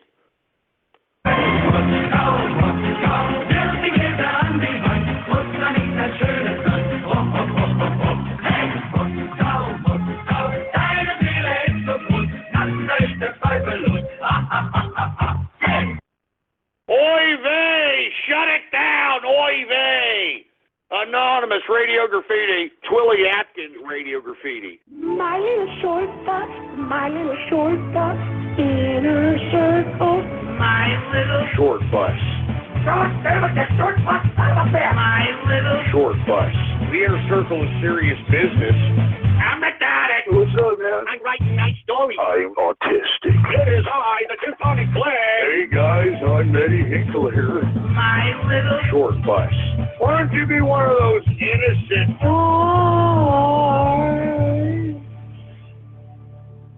Right? You stupid short bus sons of... Damn it! You tard! You goddamn son of a bitch and tard!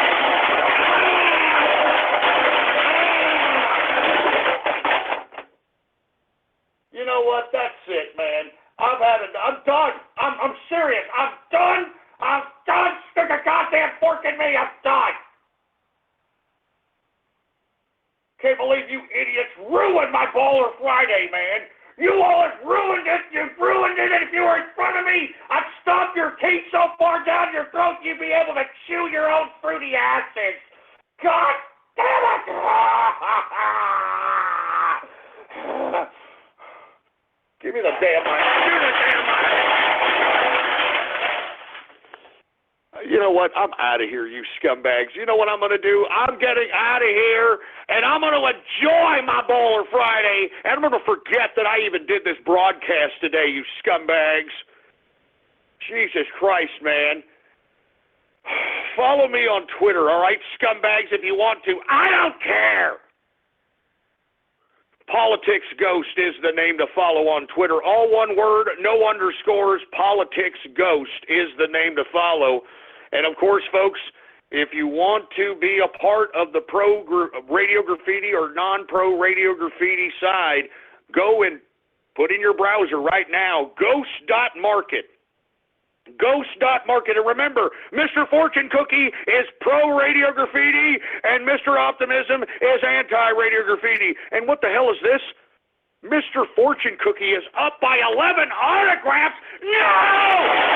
No, I don't want no more cards! I don't want no more cards! God damn it! I don't want to be a card magnet! I don't... Thank you for using Blog Talk Radio. Goodbye. Do do do do do do do do do do.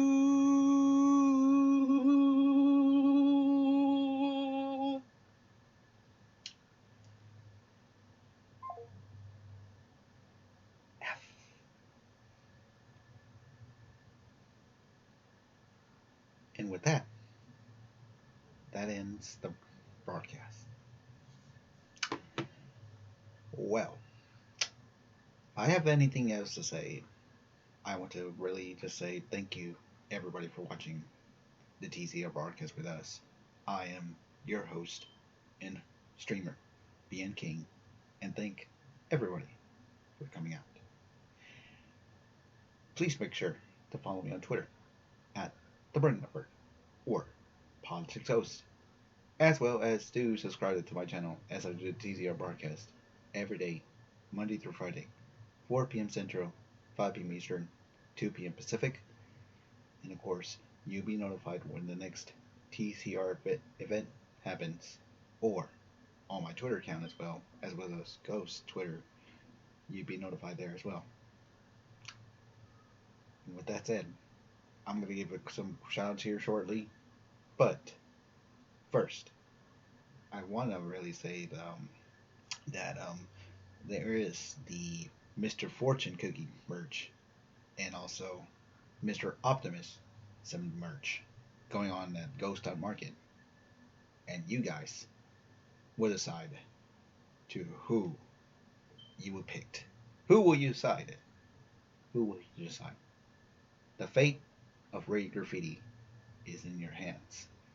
And of course, if you did not hear what Ghost meant about what the difference between those two, if you choose Mr. Fortune Cookie, Radio Graffiti lives on.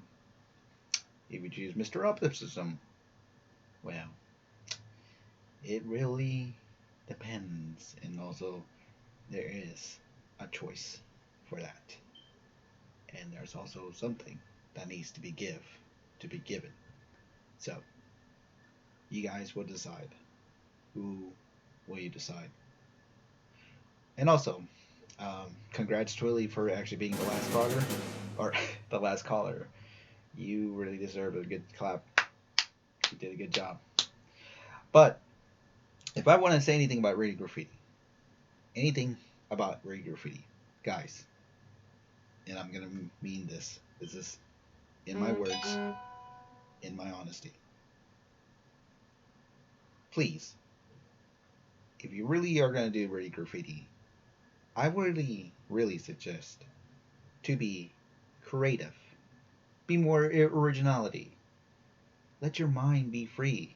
Don't be the one guy who pretty much just spams the same thing that's done in the past over and over again, especially the Cleveland Callers. That's an example. We don't want any of that.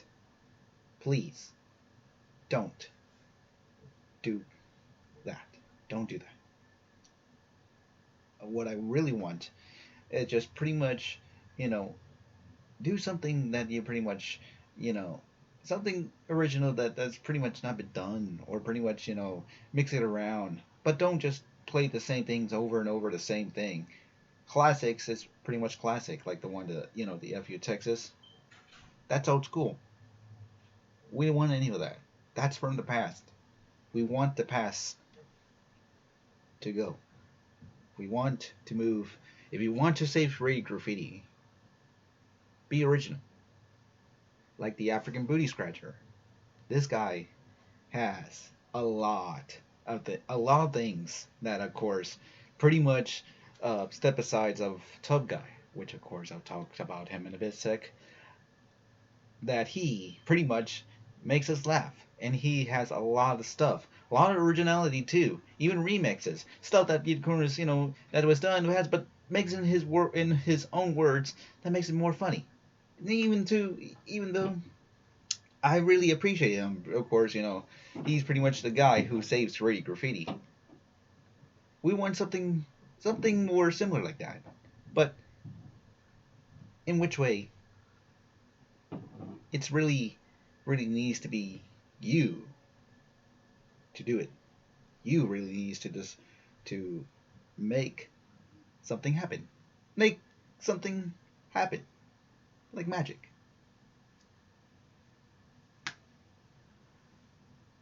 But who knows? Who really knows? Originality is pretty much dead. But that is my advice. Be something that's pretty much not been done. Be something that's pretty much making up your mind of stuff. Maybe make it something a new meme out of it.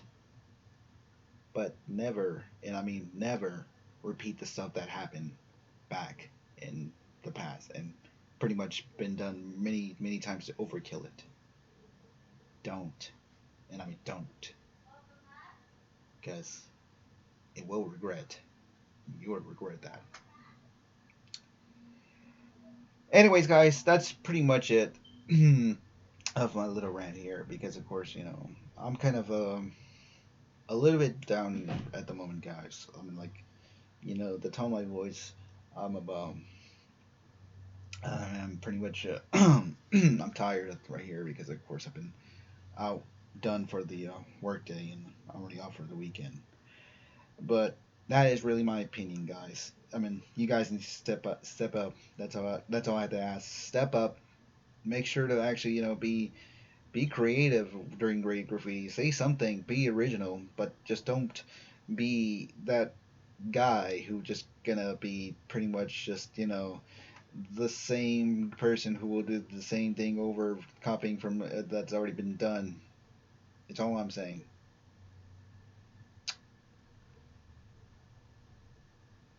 That is just one problem. That is the one thing that's a problem.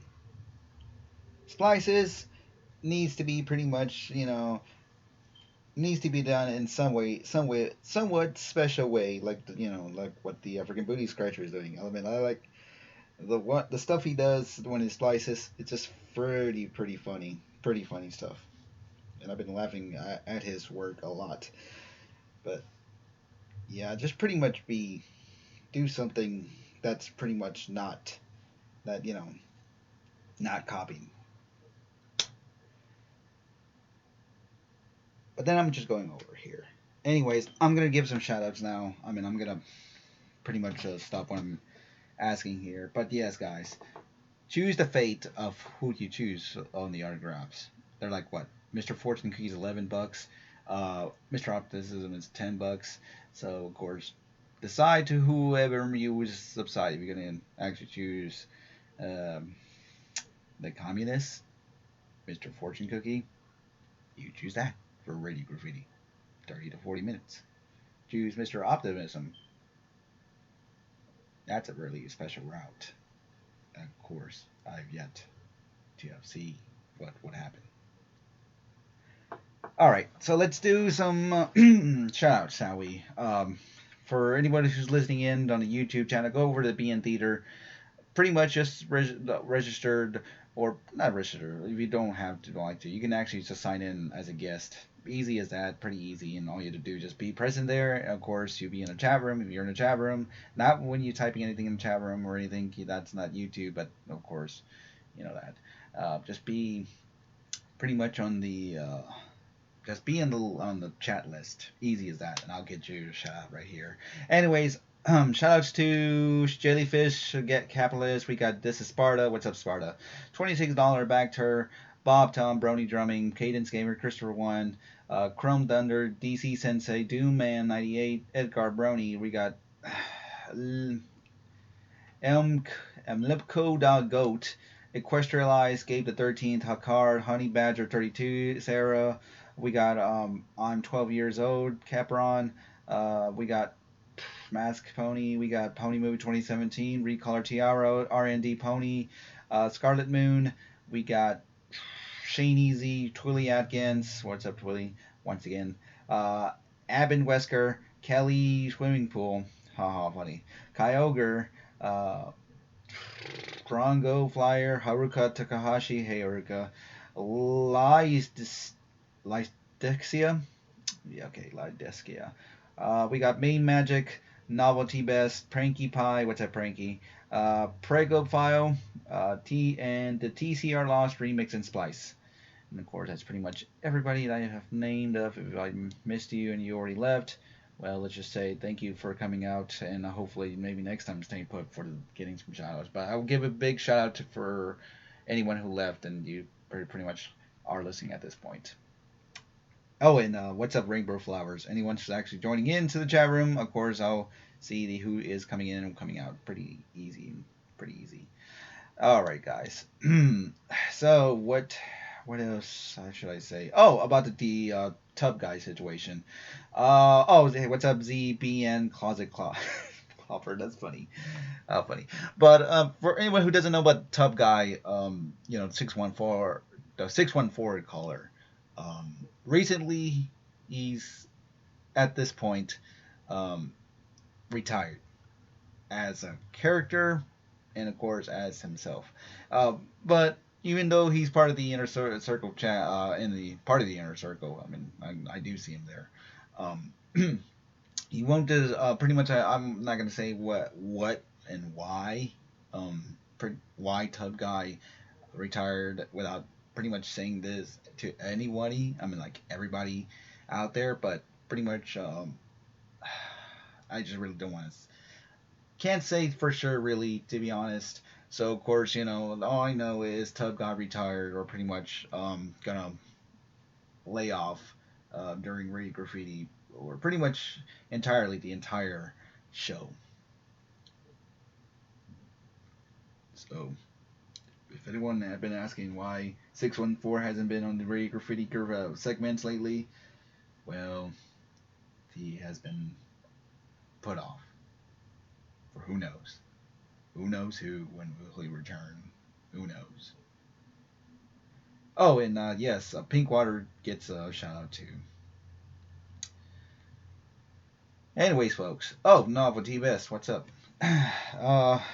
Yeah, it's kind of a shame that 614 is gone, or pretty much, just pretty much not pretty much gonna be on the Radio Graffiti anymore. He's on our relations. The same thing. He's not. If you've tried to find him on Twitter, he's not on Twitter. So no. Oh, and the propaganda thing. You mean that thing that's right there? I can just show that right there in the chat how it works. Boom. Man. Yeah. Pretty nice work, Twilly. Pretty nice. Yes. Pretty nice. Anyways, folks, that's pretty much it for me to say. If you guys are over at the BN Theater, stay put. I'm going to continue doing the live stream. We're having a movie night tonight. We're playing Wall Street 2, Money Never Sleeps, over at the BN Theater. It will start at 9 p.m. Central, 10 p.m. Pacific. For anyone who wants to interested in watching the movie, just be there. If you're watching them or you're still listening to this on the YouTube channel, the link to the BN Theater is in the descriptions. Click on it. You'll get instantly access to the, pretty much the main side where we pretty much are, where the main chat room and the stream would be. So you'll get to be there at least. But yeah.